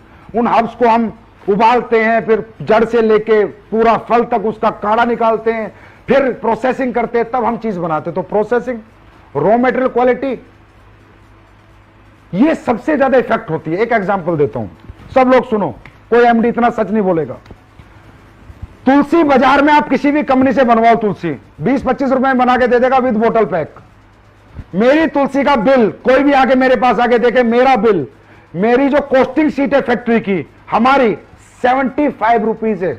75 रुपीज हमारी मैन्युफैक्चरिंग कॉस्ट है तुलसी की, तो मैं 308 में बेच रहा हूं। लोगों की तुलसी 20 रुपए में विद पैकिंग बन रही है। आप पूरी इंडिया की किसी भी सप्लायर से ले लो, 20 रुपए में डब्बा पैक करके तुलसी दे देगा। मेरी तुलसी की कॉस्टिंग है ना वो 75 रुपए है, और कोई भी आगे देख सकता है वो। अब क्यों है? अब बाजार की तुलसी के 10 बूंद और मेरी तुलसी का 1 बूंद। बिल्कुल है। तो सर या तो लोगों को लूट लो, बेवकूफ बना लो, या ईमानदारी से काम करना है तो फिर पैसे तो रखने ही पड़ेंगे। अब 75 की तुलसी और 25 की तुलसी में 5 गुना का फर्क हो गया महिपाल जी, 3 गुना का। तो मैं सर्वाइव कैसे कर जाऊं उस रेट पे बेच के? अगर आप चाहते हो उस रेट पे बेचूं तो मुझे कचरा बनाना पड़ेगा, मुझे पानी मिलाना पड़ेगा, घटिया प्रोडक्ट बनाने पड़ेंगे, वो मैं मरते दम तक नहीं बना सकता। तो सबसे महंगा सबसे अच्छा। सर आपने बहुत बढ़िया बताया। मुझे नहीं लगता कि आज हिंदुस्तान में क्या, पूरी दुनिया के अंदर किसी कंपनी का मालिक, किसी कंपनी का एमडी इतना खुल के मतलब सारी अंदर की बातें किसी को बता दे, ये लाजवाब है सर अपने आप में। और दूसरा आपने जो एक प्रोसेस बताया कि हम हब्स यूज करते हैं, रॉ मटेरियल, पूरी रो एक्सट्रैक्ट पाउडर नाम की कोई चीज बाजार से नहीं खरीदते। ये एक बहुत बड़ा राज है एसलीपीएस वेलनेस के प्रोडक्ट का रिजल्ट देने का। अरे महिपाल जी 500 रुपए का प्रोडक्ट भी महंगा है अगर काम का नहीं है तो। अब हमारा पेस्ट 199 का, दुनिया 50-50 रुपए में लेके आ गई। अब 50 रुपए में तू रेत मिला के पेस्ट बेच रहा है, क्या मतलब है उसका? कोई काम तो करे दांतों के लिए।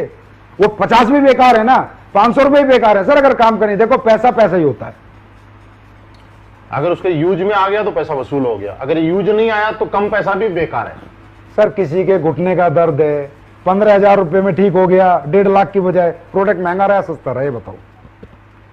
किसी का हार्ट का ब्लॉकेज खुल गया, 20,000 रुपए के हमारे प्रोडक्ट लेके, प्रोडक्ट महंगा रहा सस्ता रहा। बहुत सस्ता रहा। किसी का 90% लीवर खत्म है, वो हमारे प्रोडक्ट से लीवोडॉग से ठीक हो गया, प्रोडक्ट महंगा रहा सस्ता रहा। अगर देखा जाए तो दुनिया का सबसे सस्ता प्रोडक्ट है ना, वो एस्लीपियस के पास है, जो लाखों का काम मात्र चंद रुपयों में लोगों का हो जाता है। तो दुनिया का सबसे अच्छा और लोगों के लिए सबसे सस्ता प्रोडक्ट अगर मैं कहूं तो एस्लीपियस के पास। सर एक मनीष महिला जी हैं जो ये पूछना चाह रहे हैं कि हम डॉक्टर्स नहीं है ना, हमारे पास डॉक्टरी का कोई लाइसेंस है, क्या बिना लाइसेंस के हम इस प्रोडक्ट को प्रमोट कर सकते हैं? बिल्कुल बेच सकते हो, धुआंधार बेच सकते हो। ओटीसी प्रोडक्ट होते हैं, ओवर टू काउंटर प्रोडक्ट। दो तरह के होते हैं, प्रिस्क्रिप्शन ड्रग्स होती है, प्रिस्क्रिप्शन मेडिसिन होती है, ओटीसी होती है। जैसे विको वज्रदंती बाजार में आप खरीदने जाओगे तो उस पर भी सेफ आयुर्वेदिक प्रोप्राइटरी मेडिसिन मिलेगा, जिसे हर परचून का दुकानदार बेच रहा है। अब परचून का दुकानदार डॉक्टर तो नहीं है।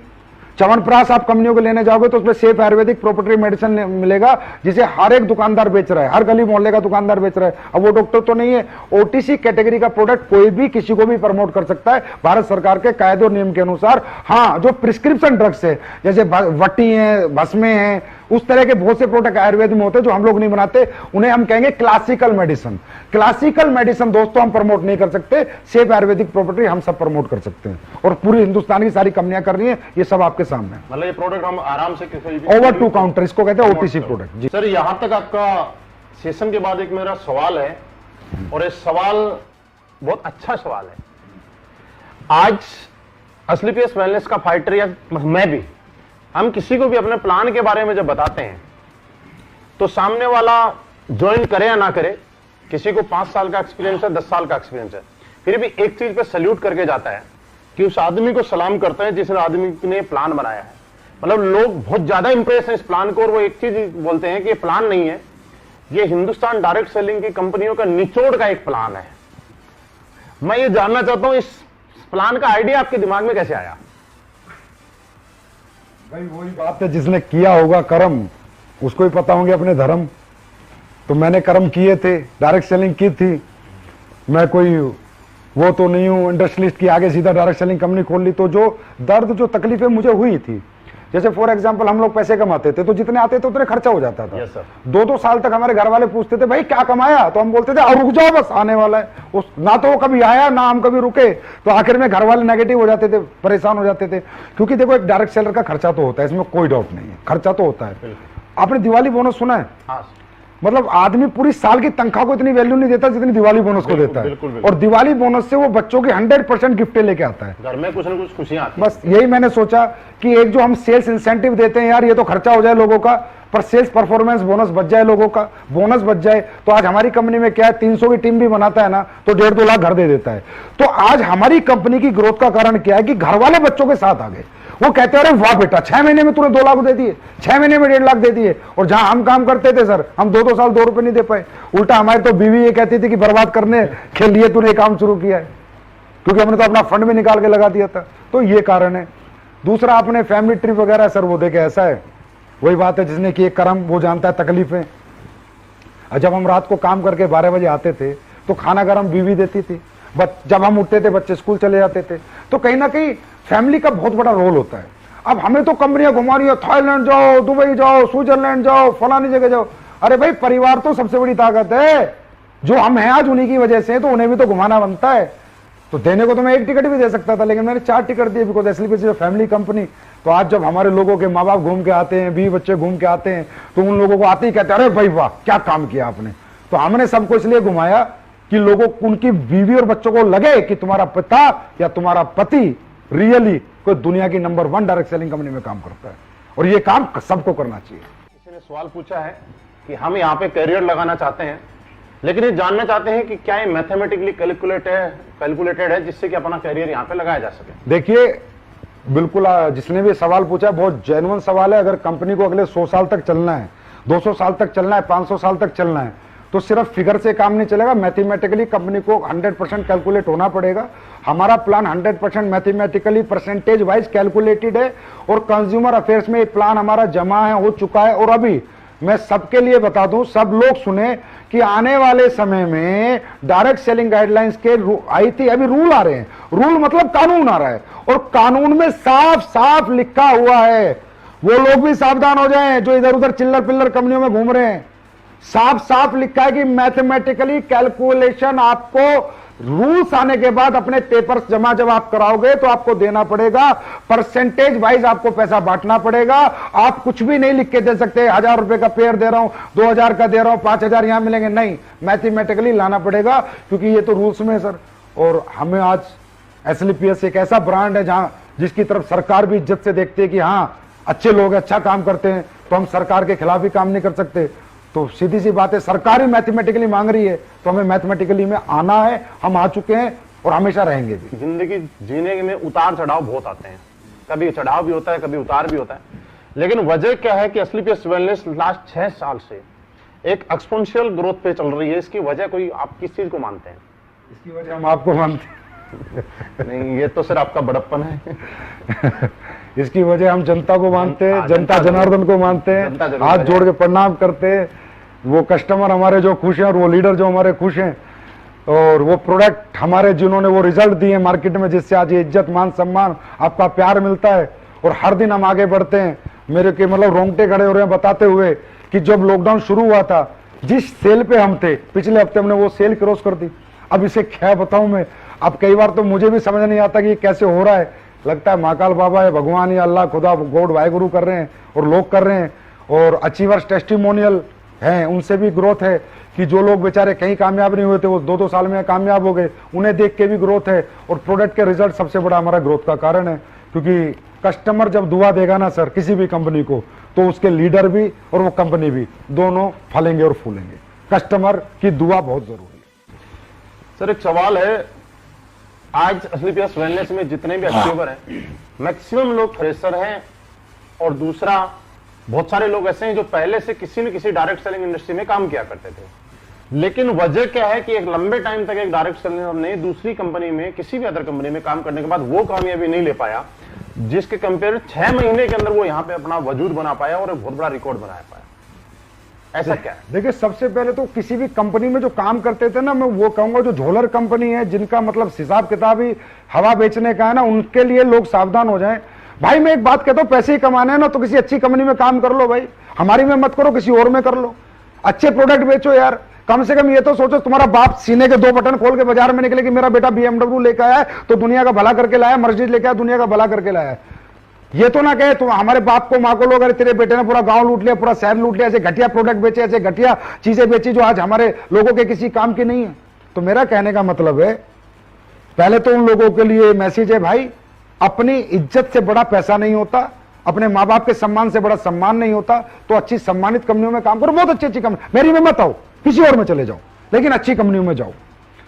अब जो लोग वो 5-6 साल से कामयाब नहीं हुए सर और यहां कामयाब हो गए, तो मेरा आपसे क्वेश्चन है कि वहां कामयाब क्यों नहीं हुए, यहां कामयाब हो गए, उनमें कोई कमी थी क्या? नहीं, अगर कमी होती तो वहां भी कामयाब नहीं होते, यहां भी नहीं यहां होते। भी नहीं होते। मतलब कमी उनमें नहीं थी, कमी प्लेटफॉर्म में थी, कमी प्रोडक्ट में थी, कमी पे आउट में थी, कंपनी मैनेजमेंट में थी, कंपनी ट्रेनिंग सिस्टम में थी, कंपनी लीडरशिप में थी। वो सारी चीजें उन्हें यहां पर मिली। उनको यहां पर देखो, डायरेक्ट सेलिंग में लीडर पैसा कब कमाएगा? जब कस्टमर उसके प्रोडक्ट को प्रमोट करेगा, ना कि नेटवर्कर। कस्टमर, मुझे डायबिटिक प्रॉब्लम है, मुझे प्रोडक्ट से फायदा हुआ, मैंने अपने 4 दोस्तों को बोला भाई डायबिटीज का प्रोडक्ट लेना है, एसएलपीएस का ले लो, बड़ा अच्छा प्रोडक्ट है। मतलब जो बिजनेस नहीं कर रहा है वो भी हमारा बिजनेस कर रहा है, तभी तो पैसा कमाएगा, तभी तो एक्सपोनेंशियल ग्रोथ होगी, तभी तो। अब क्या हुआ, ना तो मुझे उसे ट्रेनिंग देनी पड़ी, ना 8 स्टेप, ना 12 स्टेप, ना 13 स्टेप, ना कोई मोटिवेशन देना पड़ा। उसको तो पता ही नहीं चला कि मैंने तो प्रोडक्ट ही दिया था ना, उसको तो यही नहीं पता डायरेक्ट सेलिंग है। डायरेक्ट सेलिंग क्या है, प्रोडक्ट ही दिया था ना, और उसने 5 आदमी को प्रोडक्ट बिकवा दिया, लीडर ने पैसे कमाए। हाँ है ना? तो सबसे बड़ा रोल होता है प्रोडक्ट का। फिर प्रोडक्ट के बाद पे आउट, कि प्रोडक्ट कितना ही अच्छा क्यों ना हो, अगर आपको पे आउट अच्छा नहीं मिलेगा तो बेचोगे कैसे? पेट्रोल चाहिए, मोबाइल का बैलेंस चाहिए। फिर होता है मैनेजमेंट, फिर होते है टॉप लीडरशिप। तो आज कंपनी की हमारी जो टॉप लीडरशिप है उसको सल्यूट है मेरा, कि वो इतने अच्छे, इतने ईमानदार लोग हैं। महिपाल सर जैसे, रामवीर सर जैसे, शिव कुमार जी जैसे, कुणाल जैसे, दलीप जैसे, अमित दुबे, अनुज जैसे अच्छे लोग हैं कि इन लोगों की जो लीडरशिप है वो लाजवाब रही है। और हमारी कंपनी का केयरिंग नेचर जो है, पता नहीं मैं कितनी केयर आप लोगों की करता हूं वो आप लोग जाने, पर मेरे लिए एसएलपीएस का हर एक सदस्य अपने परिवार से बढ़कर है, अपने बच्चों से बढ़कर है। तो कंपनी का केयरिंग नेचर होना चाहिए, यूज एंड थ्रो का सिस्टम नहीं होना चाहिए कि सालों को इस्तेमाल करो, माल कमाओ, फिर लात मार दो। वो हम कभी नहीं करते, वो काम हम कभी नहीं करते, ना करते थे। तो ये सारे कारण है सर। सर, एक मोहन आंजना भीनमाल है, इन्होंने पूछा है क्या कंपनी जिंदगी भर चलती रहेगी, हम कैसे आश्वस्त रहें, और आप अपनी फ्यूचर प्लानिंग और विजन बताना चाहेंगे? देखिए, कंपनी जिंदगी भर चलती रहेगी, ये आप ये सवाल मुझे आपसे पूछना है कि आप चलाते रहोगे? आप लोग चलाते रहोगे तो चलती रहेगी। भाई कंपनी कभी बंद नहीं हो सकती, कभी भी बंद नहीं हो सकती। 2-3 कारण है महिपाल सर। नंबर एक कारण, जब कंपनी का प्रोडक्ट बिकना बंद हो जाए तो क्या हमारा प्रोडक्ट बिकना बंद हो सकता है? सर, इसकी डिमांड बढ़ेगी। क्लियर है? लॉकडाउन में टर्नओवर ज्यादा हो रहा है तो आगे तो बढ़ना ही है। क्लियर है? टॉप के प्रोडक्ट है, आज लॉकडाउन में तो हमने रिकॉर्ड तोड़ दिए। बिल्कुल। ठीक है। उसके बाद गवर्नमेंट के टैक्सेस खाएंगे, गवर्नमेंट बैन करेगी, तो गवर्नमेंट के टैक्सेस एसलीपीएस के जिसका दिल करे, अगर कोई हमारी कंपनी में सीईओ सीएसओ, जाइए भैया ऑनलाइन देखिए हम टीडीएस टाइम से देते हैं नहीं देते, जीएसटी देते हैं नहीं देते, क्या गवर्नमेंट का 5 पैसा हमने रखा है। बड़े बड़े अच्छे प्रोफेशनल लोग हमारी कंपनी में ज्वाइन है, खुद जाके चेक कीजिए। अगर गलत मिलते हैं सर आप फोन करके बताइए, संजीव कुमार सर आप झूठ बोलते हो कैमरे के सामने बैठ के। 1 भी रुपया गवर्नमेंट का आज तक मैंने नहीं रखा, पहले देता हूं 2 दिन पहले। तो गवर्नमेंट का पैसा नहीं रखूंगा तो गवर्नमेंट मुझे कभी डिस्टर्ब नहीं करेगी। जो डायरेक्ट सेलिंग के रूल्स हैं वो सारे हमारी कंपनी में फॉलो होते हैं, इसलिए हमारी कंपनी थोड़ी स्ट्रिक्ट है। आपने देखा होगा केवाईसी प्रोसेस, ये प्रोसेस, वो प्रोसेस, ज्वाइनिंग प्रोसेस सब स्ट्रिक्ट है। क्यों? पूरे 100% रूल फॉलो करते हैं गवर्नमेंट का, कंज्यूमर अफेयर्स का। अपग्रेडेशन कंपनी का टाइम टू टाइम करते हैं। और भैया अगर कंपनी को जाना ही होता तो कंपनी इतनी बड़ी बड़ी मैन्युफैक्चरिंग यूनिट क्यों लगाती? मैंने पहली जो यूनिट बनाई थी उसमें लगाए थे मेरे ख्याल 12 करोड़, फिर अभी जो यूनिट बनाई है उसमें लगाए 7-8 करोड़, और अब एक यूनिट आपकी और बन रही है जो 50 करोड़ की बन रही है, जो इस साल बन के तैयार होगी। 50 करोड़ 50 करोड़ महिपाल जी जयपुर में बन रही है। मतलब आप ये देखिए 2200 9 दूनी 18,000 1 लाख स्क्वायर फीट की, 1-1.5 लाख स्क्वायर फीट की फैक्ट्री बन रही है बड़ी। इस फैक्ट्री को हम बना रहे हैं बाहर की कंट्रीज के लिए। बाहर की कंट्रीज में जो हमारा प्रोडक्ट जाएगा, क्योंकि वहां पैकेजिंग के कई लफड़े हैं, तो पैकेजिंग अच्छी हो। तो कहीं ना कहीं आप ये मैसेज दे रहे हैं कि आने वाले टाइम में हम विदेशों में भी काम करेंगे। तो मैं 50 करोड़ रुपए की फैक्ट्री क्यों बना रहा हूं? इसलिए बना रहा हूं आके कोई भी आओ जयपुर में देखो, पहली छत डल चुकी है, दूसरी डलने वाली है अभी। कितनी बड़ी फैक्ट्री बना रहा हूं। तो अगर मैं 3 फैक्ट्री बना रहा हूं, अच्छा ये बताओ, ये 10-12 करोड़, ये 6 करोड़, ये 50 करोड़, ये 60-70 करोड़ रुपए थे, तो मैं प्लॉट खरीद लेता, फ्लैट बना लेता, गाड़ियां खरीद लेता, विदेशों में अपनी प्रॉपर्टी खरीद लेता। अगर मेरा विजन ही ना होता, मैं फ्यूचर ही ना देखता, मैं और कंपनियों की तरह, अब वो और कंपनियां बोलती हैं अपनी मैन्युफैक्चरिंग यूनिट लगाने का क्या मतलब है? अबे मतलब है ना, खर्चा करना पड़ता है, साला लगा के दिखाओ, इधर उधर से माल ले रहे हो, अपना कुछ है क्या? अपना कुछ ला के दिखाओ, अपना माल बना के दिखाओ, पैसा लगेगा। 70 करोड़ लगाया इधर, 70 करोड़ विदेशों में इन्वेस्ट कर देता संजीव कुमार, लेकिन नहीं, ये जनता की कंपनी है, मैंने जनता के लिए बनाई है, पब्लिक के लिए बनाई है, और हमेशा पब्लिक के लिए ये कंपनी जिंदाबाद रहेगी, और मैं ऐसे ही पैसे खर्चा करता रहूंगा। तो 3 यूनिट बनाई है, 70 करोड़ लगाए हैं, तो इसका मतलब फ्यूचर है, विजन है, चलना है, लोगों को कैरियर देना, भविष्य देना, इसलिए तो लगाए। कंपनी का ये मैनेजमेंट देखा आपने। और एक कंपनी बंद होने का एक सबसे बड़ा जो कारण होता है महिपाल जी, राज की बात है, अगर इधर उधर इल्लर पिल्लर कंपनी में काम करो तो उन डायरेक्टरों से जाके पूछ भी लेना कभी। एक आईडी आती है एक कंपनी में, मान लो 14,000 15,000 की, तो आईडी ना डिस्ट्रीब्यूशन होती है, टैक्स का पैसा टैक्स में, प्रोडक्ट का पैसा प्रोडक्ट में, कंपनी का पैसा कंपनी के प्रॉफिट में, कंपनी के प्रॉफिट में, लीडर का पैसा लीडर को, टूर का पैसा टूर को। जो कंपनी पब्लिक का पैसा खाने लग जाती है उसका बंद होना निश्चित है। और 99% ये झोलर कंपनी जितनी है 99% खाती हैं। जो आजकल के बच्चे खोल के बैठ रहे हैं ना, इनका यही काम है, क्योंकि पैसा आता बहुत है, बैंकों में बड़ा पैसा दिखता है, और ये कहते तो हमारा ही है, देना तो है ही नहीं। ऐसे नहीं होता, ऐसे ही ये कंपनियां चल नहीं पाती। अब जैसे मैं अपने बताता हूं, एसबीआई बैंक में मेरा अकाउंट नंबर में अगर कोई चेक कर सकते तो चेक कर लेना, कंपनी के टूर के पैसे हैं। आईसीआईसी बैंक में sales incentive, sale performance, government के टीडीएस के पैसे हैं। एक्सिस बैंक में मेरा पूरा जीएसटी का पैसा है, एक एग्जांपल बता रहा हूं, समझे। एचडीएफसी में मेरा प्रोडक्ट के वाले को पैसा जाता है, और कोटेक का जो अकाउंट है वो मेरा है, मेरा प्रॉफिट आता है। इस तरह हम डिस्ट्रीब्यूट कर देते हैं, आपके 100 एसपी आते ही ऐसे बांट देते हैं। हमारे पैसे पे हमारा हक होता है, उससे हम डेवलपमेंट करें, उससे हम फैक्ट्रियां बनाएं, लेकिन आपके पैसे को हम टच नहीं करते। जिसका दिल हो जब आके अकाउंट देख लेना, इतना ओपनली कोई बात नहीं करेगा। सर एक चीज है, किसी ने बार बार लिखी है कि आप स्टेज के माध्यम से, मीटिंग्स के माध्यम से कहते हैं हमारे इथिक्स है, वैल्यूज है, प्रिंसिपल है। मैं आज पब्लिक के लिए सामने ये जानना चाहता हूं कि आपके ऐसे कौन से इथिक्स हैं, वैल्यूज है, प्रिंसिपल है, बाकी लोगों से आपको अलग करते हैं, बाकी लोगों से अलग क्या माने? किस मूड में आए हो आज आप ये बताओ पहले। मैं सिर्फ लोगों के ही सवाल लेके आया हूं। सारे मतलब आप पूरी पोल पट्टी पे आ चुके हो आज तो। हाँ? मौका कभी कभी मिलता है। महिपाल जी, हमारे एथिक्स और वैल्यूज अलग हटके हैं, जो आज तक 20 साल 25 साल से जो त्रस्त रहे हैं, नेटवर्क कर परेशान रहे हैं, कंपनियों से तकलीफें रही हैं ना, वो तकलीफें देखो हमने प्रोडक्ट से, पे आउट से दूर की हैं और अपने कुछ प्रिंसिपल से दूर किए हैं। जैसे मैं एक पहला प्रिंसिपल बताता हूं, आप कई कंपनियों में देखोगे पूरा स्ट्रक्चर का स्ट्रक्चर शिफ्ट हो जाता है एक सीनियर अपलाइन के कहने से। कंपनी का एक टॉप अपलाइन जिसका धंधा सबसे ज्यादा आता है, वो डायरेक्टर को आता है, जाके डराता है, ये बंदे का धंधा इधर कर दो। डायरेक्टर कहता है भाई साहब हाँ, क्योंकि तुम्हारे धंधा सबसे ज्यादा आता है, तुम्हारे सलूट हम कर देंगे। इधर ऐसा नहीं चलता। हमारी कंपनी में अगर आपने अपनी आईडी ग्रीन करा दी, इस पूरी पृथ्वी पर कोई ताकत नहीं है उस आईडी को डीएक्टिवेट करा दे बिना आपकी मर्जी के। आपका मर्जी नहीं, मेल नहीं चलती, आपका स्टैंप पेपर होता है, 100 रुपए का नोटरी होके आपका साइन मैच होता है कि ये आदमी जो एक्टिवेट करा रहा है यही है, कोई और है। एक आईडी की मैं ताकत बता रहा हूं, एक आईडी नहीं है, एक आदमी का फ्यूचर है सर, यहाँ कैरियर है। ऐसे तो कल को कोई भी लीडर घमंड में आके किसी को लड़ाई हो जाए तो किसी को भी बर्बाद कर देगा, तो वो बर्बाद हमारे यहाँ कोई लीडर किसी को नहीं कर सकता, कोई शिफ्टिंग नहीं कर सकता, क्रॉस लाइनिंग यहां पर नहीं होती। आपने भी देखा होगा, 4-5 साल से आप हमारे साथ हो। क्रॉस कितना ही बड़ा लीडर हो, कितना ही बड़ा बिजनेस दे रहा हो, मुझे कोई बिजनेस से लेना देना नहीं, बात है लोगों की जिंदगियों की। क्रॉस लाइनिंग नहीं होगी जब तक रियल, हाँ कोई ऐसा केस है कोई छोड़ छाड़ के चला गया, उसके लोग फिर आना चाहते हैं, वो एक अलग बात है, लेकिन अगर रियल इथिकल बंदा है उसके साथ कभी भी गलत नहीं होगा।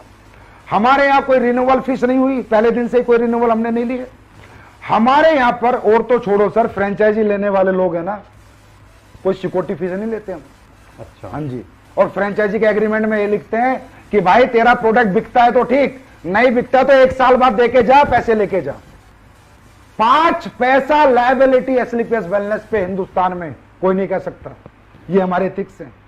हमारे एथिक्स हैं कि अगर आप हमारी कंपनी छोड़ के भी चले जाते हो तो भी हम आपको फोन करके आपका सारा बचा हुआ पैसा देते हैं।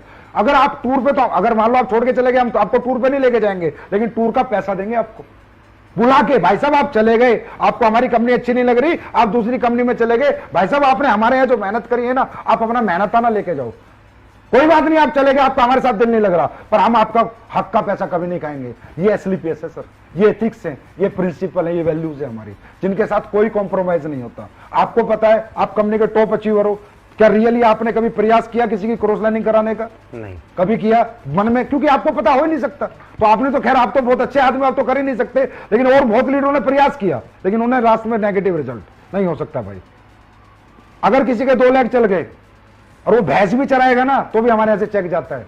और कंपनियों में क्या होता है, लीडर आते हैं आगे बोलते हैं सर वो तो भैंस चरा रहा, उसके 2 लाख चल रहे, पैसे आ रहे, इसकी आईडी बंद करो, इसको ऐसे करो। हम बोलते हैं भाई जब वो आया था ना तो तुमने यही कहा था कि अगर तेरे 2 लाख चल गए तो तेरी जिंदगी बदल जाएगी। अब बेचारे की बदल गई तो यार तुम्हें क्या तकलीफ है? तो दोस्तों निश्चिंत रहो, आपकी आईडी आपकी है, इसे कोई भी हिला नहीं सकता। एक संजय कुमार है, एक मनीष जयपुरी है, जो पूछते हैं आज एसलीपीएस की कॉपी मार्केट में बहुत आ रही है उनके बारे में क्या कहना चाहेंगे आप? देखो आप यहां तक कि लोगो भी बना रहे हैं उसमें भी कॉपी, फोल्डर बना रहे हैं उसमें भी कॉपी, डब्बे का डिजाइन बना रहे हैं उसमें भी कॉपी। भैया तो मान ले भाई हम हिट हो गए, है ना। कॉपी किसकी होती है? जिसमें कुछ होता है, जिसमें कुछ होता है, ओरिजिनल है हम। देखिए कॉपी करने वालों को मैं सलाह दूंगा कि आप अपने खुद के आइडियाज लाएं, ऐसे आप बड़े नहीं बन पाएंगे, आप लोगों का फ्यूचर खराब कर लेंगे, लोगों की जिंदगियां खराब कर देंगे।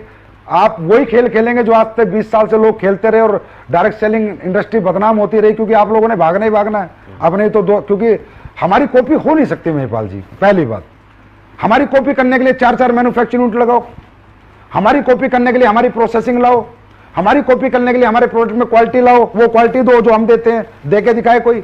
ट्रेड सीक्रेट हमारे पास है ना, हम कैसे प्रोडक्ट बनाते हैं, फॉर्मूला हमारे पास है ना। पेप्सी को कोई कॉपी कर पाया आज तक? आज तक नहीं कर पाया। एप्पल को कर पाया कोई आज तक?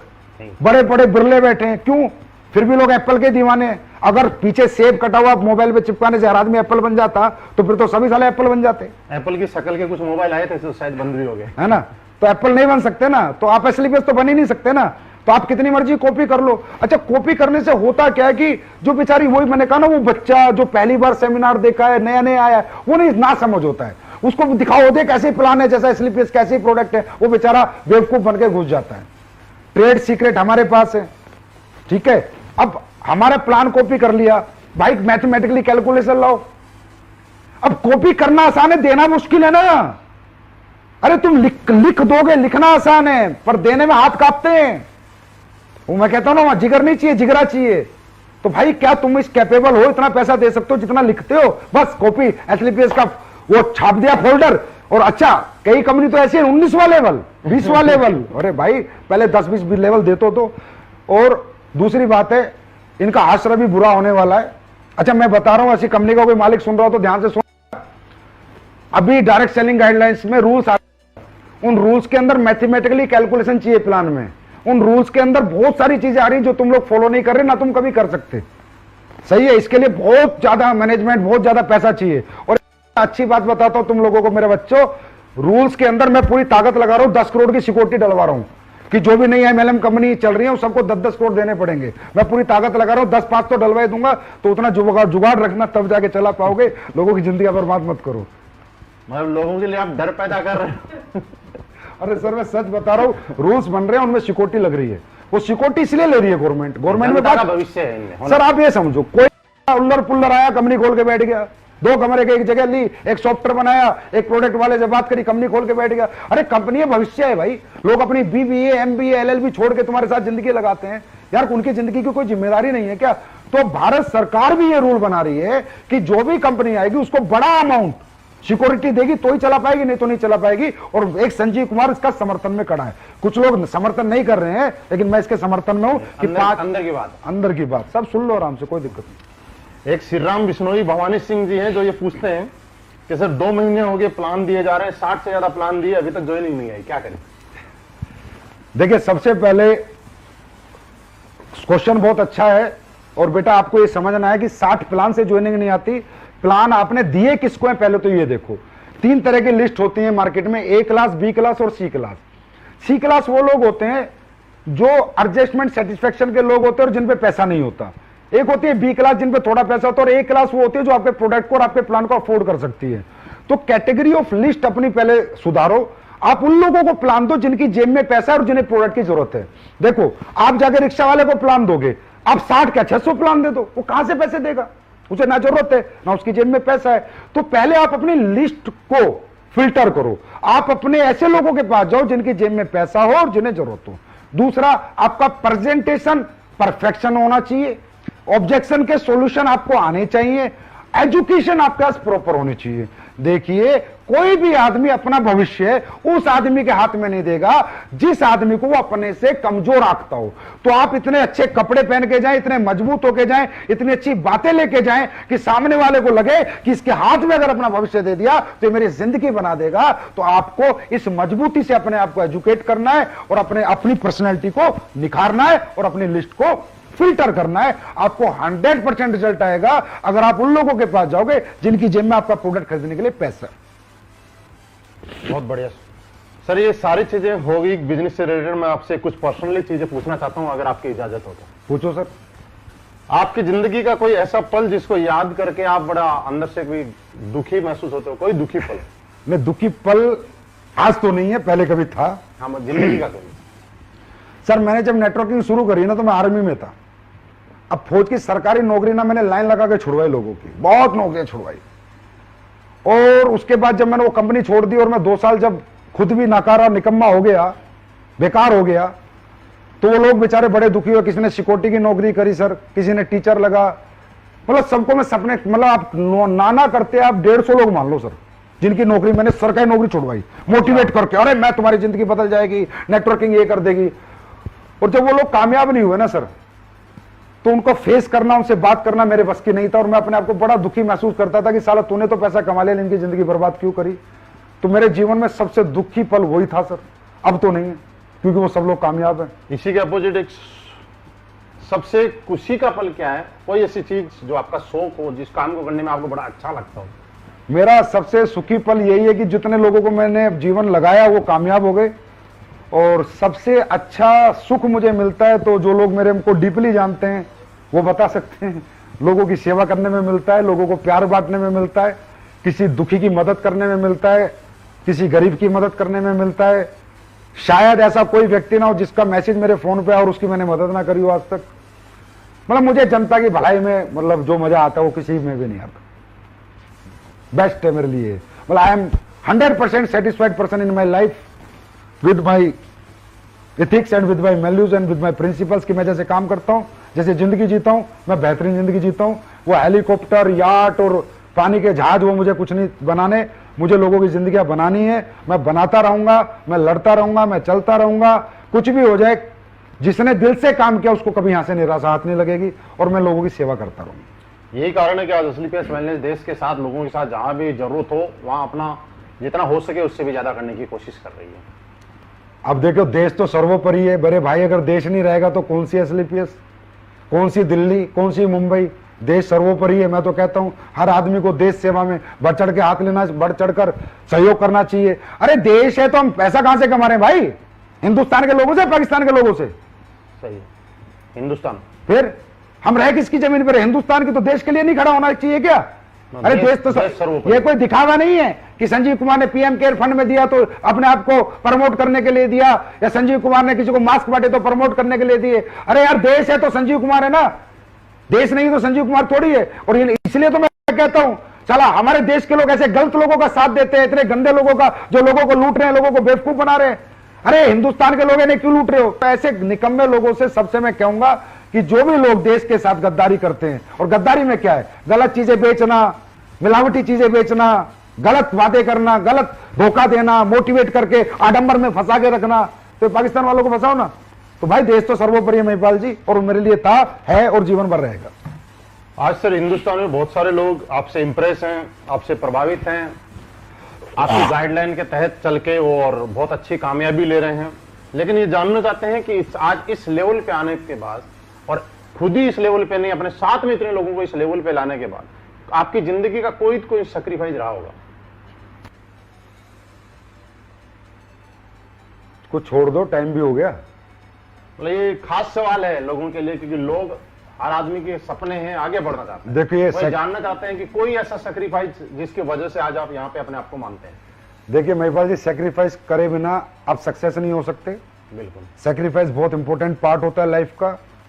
मेरी लाइफ का सबसे बड़ा सेक्रीफाइस सर मेरा नहीं है, मेरे बीवी और बच्चों का है। मैं रियल बताऊं तो मेरा कोई सेक्रीफाइस नहीं है, सेक्रीफाइस उनका है। क्योंकि जब मैं स्लीपियस वेलनेस को 9 नवंबर 2014 को बना रहा था तो मैं जयपुर रहता हूं। बेसिकली मेरा घर परिवार सब जयपुर रहता है। ओके। तो जयपुर में हमारे घर में मीटिंग चल रही थी, तो मैं मेरी वाइफ से बोला कि यार ऐसे ऐसे कंपनी बनानी है, लोगों का अपना भविष्य और लोगों का भविष्य, अपना भी भविष्य था, अपना भी लालच था, और लोगों का भविष्य के लिए एक अच्छी कंपनी बनानी है और उसको दुनिया की नंबर 1 कंपनी बनानी है, चलाना, मेहनत करनी है। तो मेरी वाइफ ने कहा ठीक है आप एग्जीक्यूट करो, खोल लो। तो मैंने मेरी वाइफ से कहा कि यार देख, जयपुर में नहीं बात बनेगी, मैं कंपनी दिल्ली खोलूंगा। तो वो एकदम शॉक्ड हो गई, बोली आप दिल्ली क्यों खोलोगे? मैंने कहा यार अगर मैंने जयपुर में कंपनी खोली तो कहीं ना कहीं एक जिम्मेदार पति के नाते तेरे सारे काम करने पड़ेंगे, और जिम्मेदार पिता के नाते बच्चों की मीटिंग वीटिंग ये वो फलाना ढिमका जाना पड़ेगा। और ये कंपनी नहीं है, लोगों की लाइफ लाइन होती है। MLM कंपनी नहीं होती, लोगों की जिंदगी होती है। क्योंकि लोग बहुत बड़े सपने लेके सर यहाँ आते हैं, बहुत बड़ा भविष्य यहाँ देखते हैं। कंपनी की छोटी सी गलती पे उनका भविष्य खत्म हो सकता है। तो मैंने कहा मेरी वाइफ से, उसका नाम पूनम है, मैं पूनम या तो मैं एक काम शुरू नहीं करूंगा, करूंगा ना तो पूरा पागलपन से करूंगा, पूरा डेडिकेशन से करूंगा। मैं लोगों की जिंदगी से खिलवाड़ नहीं कर सकता। 2 साल चलाई बंद कर दी, 3 साल चलाई बंद कर दी, और अपने ऊपर एक धब्बा लेके अपना जीवन नहीं जी सकता। मैं पूरी मेहनत करूंगा, बाकी भगवान जाने जो होगा। तो मेरी वाइफ ने कहा ओके, पहले तुम कहते थे जब तुमने नेटवर्किंग शुरू करी डार्लिंग 3 साल की बात है, फिर पैसिव इनकम। अब 7 साल हो गए थे, फिर बोलते डार्लिंग 3 साल की बात है, पैसिव इनकम। अब उस टाइम पे हो गए थे महिपाल जी 2014 में मुझे 7 साल, सारा टाइम मिला के बोला अब पैसिव इनकम, अब तो साथ रहो, 7 साल से तो आप मेरे साथ नहीं हो। मैंने कहा बस 5-6 साल और दे दें फिर पैसिव इनकम, एक डेट और दे दी। एक डेट और दे दी। तो उसके बाद से हमने कंपनी दिल्ली खोली, क्योंकि दिल्ली में ट्रांसपोर्टेशन अच्छा था, लोगों का रीच ऑफिस के लिए अच्छा था, सुविधाएं अच्छी थी। और उसके बाद ना मुझे दिन रात काम करने का मौका मिल गया। और मुझे ही नहीं, मेरे साथी जो डायरेक्टर है अमित जी और मामचंद जी, इनके 20 बच्चे भी छुड़वा दिए। मगर बेटा तुम भी अपने 20 बच्चे दूर रखो, 3 साल तक तो कोई 20 बच्चे लाएगा ही नहीं कम से कम। हर आदमी रात के 2-2 बजे तक काम करेगा, 4-4 बजे तक काम करेगा, दिन रात काम करेगा। बीवी को बोला अब जिम्मेदारी तुम संभालो, हम कंपनी संभालते हैं। तो थैंक्स टू ऐसा परिवार, ऐसे बीवी बच्चे भाई, जिसकी वजह से आज मैं दिल्ली में रहता हूं सर। महीने में 1 दिन अपने घर जाता हूं। पिछले 6 साल से ये हालत है, कभी कभी 3 महीने में जाता हूं। तो मैं तो थैंक यू करूंगा मेरी फैमिली को। आप बहुत सारे लोगों ने अपना जिंदगी, अपना कैरियर एसलीपीएस वेलनेस के साथ लगा रखा है। एसलीपीएस वेलनेस के फाइटर के लिए कोई मैसेज देना चाहेंगे? हाँ, एसलीपीएस के फाइटर्स, आपके लिए मेरा सबसे अच्छा मैसेज ये है कि हम अच्छे प्रोडक्ट अभी कुछ लॉन्च करने वाले हैं आप सबके लिए। आप लोग दिल से, निष्ठा से, ईमानदारी से काम करें। अपने मन में नेगेटिव क्वेश्चन ना आने दें। इसलिए आज मैं आपके सामने बैठा हूं रूबरू। भाई नेगेटिव क्वेश्चन ना आने दें। अगर कोई भी नेगेटिव हो ना, कभी भी मुझसे पूछे, महिपाल सर से पूछे, किसी से भी पूछे, खुद को नेगेटिव ना होने दें। क्योंकि नेगेटिव आदमी पॉजिटिव जिंदगी नहीं जी सकता। शारीरिक दुख दे खुद को, शारीरिक खूब मेहनत करें, मानसिक सुख तभी मिलेगा। आप लोगों के पास जाते, लोग आपके पास नहीं आते। एक बंदे का एक सवाल आया था कि सर लोग नहीं आते, मैं भी पढ़ रहा था। हम लोगों को समझाते भाई नहीं आएंगे। जिन लोगों को सालों को लिपस्टिक लगा के पूरे दिन कुर्सी पे बैठने का शौक है ना, एसी की हवा में, वो लोग नहीं आएंगे। जो परिवर्तन कर सकता है, तड़प सकता है, धूप में तप सकता है ना, वो नेटवर्किंग करता है। एक बात बता देता हूं, नेटवर्किंग खेल नहीं बच्चों का, तेल निकल जाता है अच्छों का।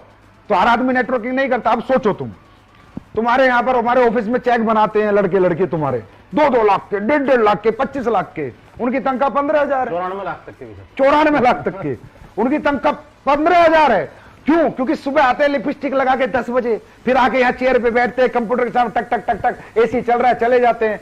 जो शरीर को कष्ट नहीं देना चाहते, अपने बच्चों के सपने, अपने परिवार के लिए खुद को तड़पाना नहीं चाहते, वो नेटवर्किंग नहीं करते। जो मतलबी सेल्फिश लोग होते हैं, सिर्फ अपना आराम, अपना सुख देखते हैं, वो नेटवर्किंग नहीं करते। और जो अपनों का सुख देखते हैं दोस्तों, वो नेटवर्किंग करते हैं, शरीर को कष्ट देते हैं। तो नेटवर्किंग वही लोग करेंगे जिनको शरीर को कष्ट दे सकते हैं। तो मेरा एक मैसेज है, शारीरिक दुख दो खुद को अगले 4-5 साल, जीवन भर सुखी रहो।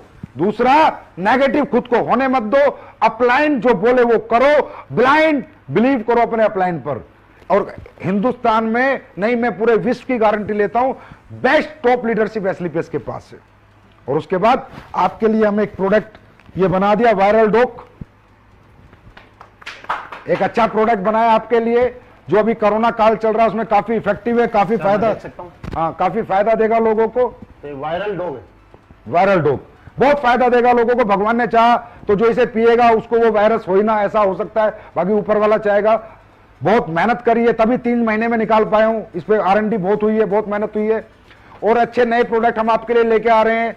हैंड सैनिटाइजर हम लेके आ रहे हैं। मार्केट, अब लोग कहते हैं ना सस्ता, जब मुझे लगता है कि देश का कोई ऐसा प्रोडक्ट जिसपे मुझे प्लान व्लान में पैसा भी नहीं बांटना, जिसमें मुझे सिर्फ लोगों की जरूरत पूरी करनी है। सैनिटाइजर बताता हूं, 500 ml का सैनिटाइजर ला रहा हूं 240 रुपए में, 240 रुपए में। अरे बात सस्ते महंगे की नहीं होती, बात इथिक्स की होती है, प्रिंसिपल की होती है। अगर मैं कुछ ला सकता हूं तो लाऊंगा। साबुन ला रहा हूं आपके लिए, ऐसी साबुन एक बार नहाओगे ना बेटा तो दोबारा दूसरी साबुन यूज नहीं करोगे, नहीं करोगे, नहीं करोगे। ये मैं बोल रहा हूं, जब आ जाएगी तब मैं दिखा दूंगा। वही पेस्ट और तुलसी वाला हाल होगा। उसके बाद इम्यूनिटी ड्रॉप ला रहा हूं, चलते फिरते कहीं भी इम्यूनिटी ड्रॉप ले लो, आपकी इम्यून सिस्टम को बहुत इनहेंस करेगी। च्यवनप्राश ला रहे हैं कंपनी का, हर्बल मेहंदी ला रहे हैं। तो ऐसे बहुत से प्रोडक्ट है महिपाल जी जो हम अगले 1 महीने में लॉन्च कर देंगे। सुपर प्रोडक्ट लेके आ रहे हैं। और दूसरा, हम लोग अभी 15 जुलाई से और 15 अगस्त तक एक मुहिम चला रहे हैं कि जितनी भी 27 एसपी की आईडी, चाहे कंपनी से ग्रीन हो चाहे अपना फ्रेंचाइजी से ग्रीन हो, सबको 2 सर्जिकल 3 प्लाई मास्क हम फ्री देंगे। हाँ फ्री। और 52 एसपी पे 3 मास्क फ्री देंगे और 100 एसपी पे 5 मास्क फ्री देंगे। ये फर्स्ट परचेज में भी और रीपरचेज पे भी। और फ्री देते जाएंगे 15 जुलाई से 15 अगस्त और 15 अगस्त से 15 सितंबर तक। Hand sanitiser 27 SP 25 ml free life time, मतलब जब तक ये चलता रहेगा कोरोना काल, मतलब तब तक चलती रहेंगी चीजें। 52 एसपी 50 ml और 100 एसपी को 100 ml हैंड सैनिटाइजर 15 अगस्त से 15 सितंबर तक फ्री देंगे। फिर 15 सितंबर से 15 अक्टूबर तक मास्क फ्री देंगे, फिर 15 अक्टूबर से 15 नवंबर तक सैनिटाइजर फ्री देंगे, फिर 15 नवंबर से 15 दिसंबर मास्क फ्री देंगे, फिर 15 दिसंबर 15 जनवरी तक सैनिटाइजर फ्री देंगे। वो इसलिए क्योंकि जरूरत है लोगों को। सर एक लास्ट सवाल रह गया मेरा, और बहुत खूबसूरत सवाल है, आलोक शर्मा जी उन्होंने पूछा है। आज युवा ही देश का भविष्य है। आने वाले टाइम में देश कहां जाएगा ये आज के युवाओं पे निर्भर करता है, उनकी सोच क्या है और किस सोच के साथ, क्योंकि बनाने वाले वही है। आलोक शर्मा जी ने ये पूछा है सर कि क्या कोई स्टूडेंट डायरेक्ट सेलिंग में अपना करियर लगा सकता है और वो अपना फ्यूचर शेप समझ सकता है? मैं ये कहता हूं कि स्टूडेंट को ही लगाना चाहिए, स्टूडेंट को ही जरूरत है, क्योंकि आज का जो एजुकेशन सिस्टम है वो आपको पता है किस तरीके से है, कैसे चल रहा है। स्टूडेंट का भविष्य पूरी जिंदगी उसके सामने पड़ी है। और आज 40 साल का आदमी कैरियर लगा रहा है ना, वो कैरियर नहीं है, वो तो बेचारा ठीक है, जो 20 साल बच रहे थोड़ा ठीक ठाक जिंदगी जीने के लिए आ रहा है। एक स्टूडेंट को कैरियर लगाना चाहिए। स्टूडेंट की एनर्जी, स्टूडेंट का टैलेंट, स्टूडेंट की क्रिएटिविटी, स्टूडेंट की मेंटलिटी, स्टूडेंट का पैशन, स्टूडेंट के पावर, स्टूडेंट के पास जो कुछ है, जो हमारे युवाओं के पास है, वो बूढ़ों के पास थोड़ी होगा। युवा तो देश का आने वाला भविष्य है। और मैं कहूंगा हर एक युवा से एक बार अपने आप को डायरेक्ट सेलिंग का मौका दो। मैं नहीं कहता बार बार, एक बार मौका दो, एक बार 6 महीने टिको।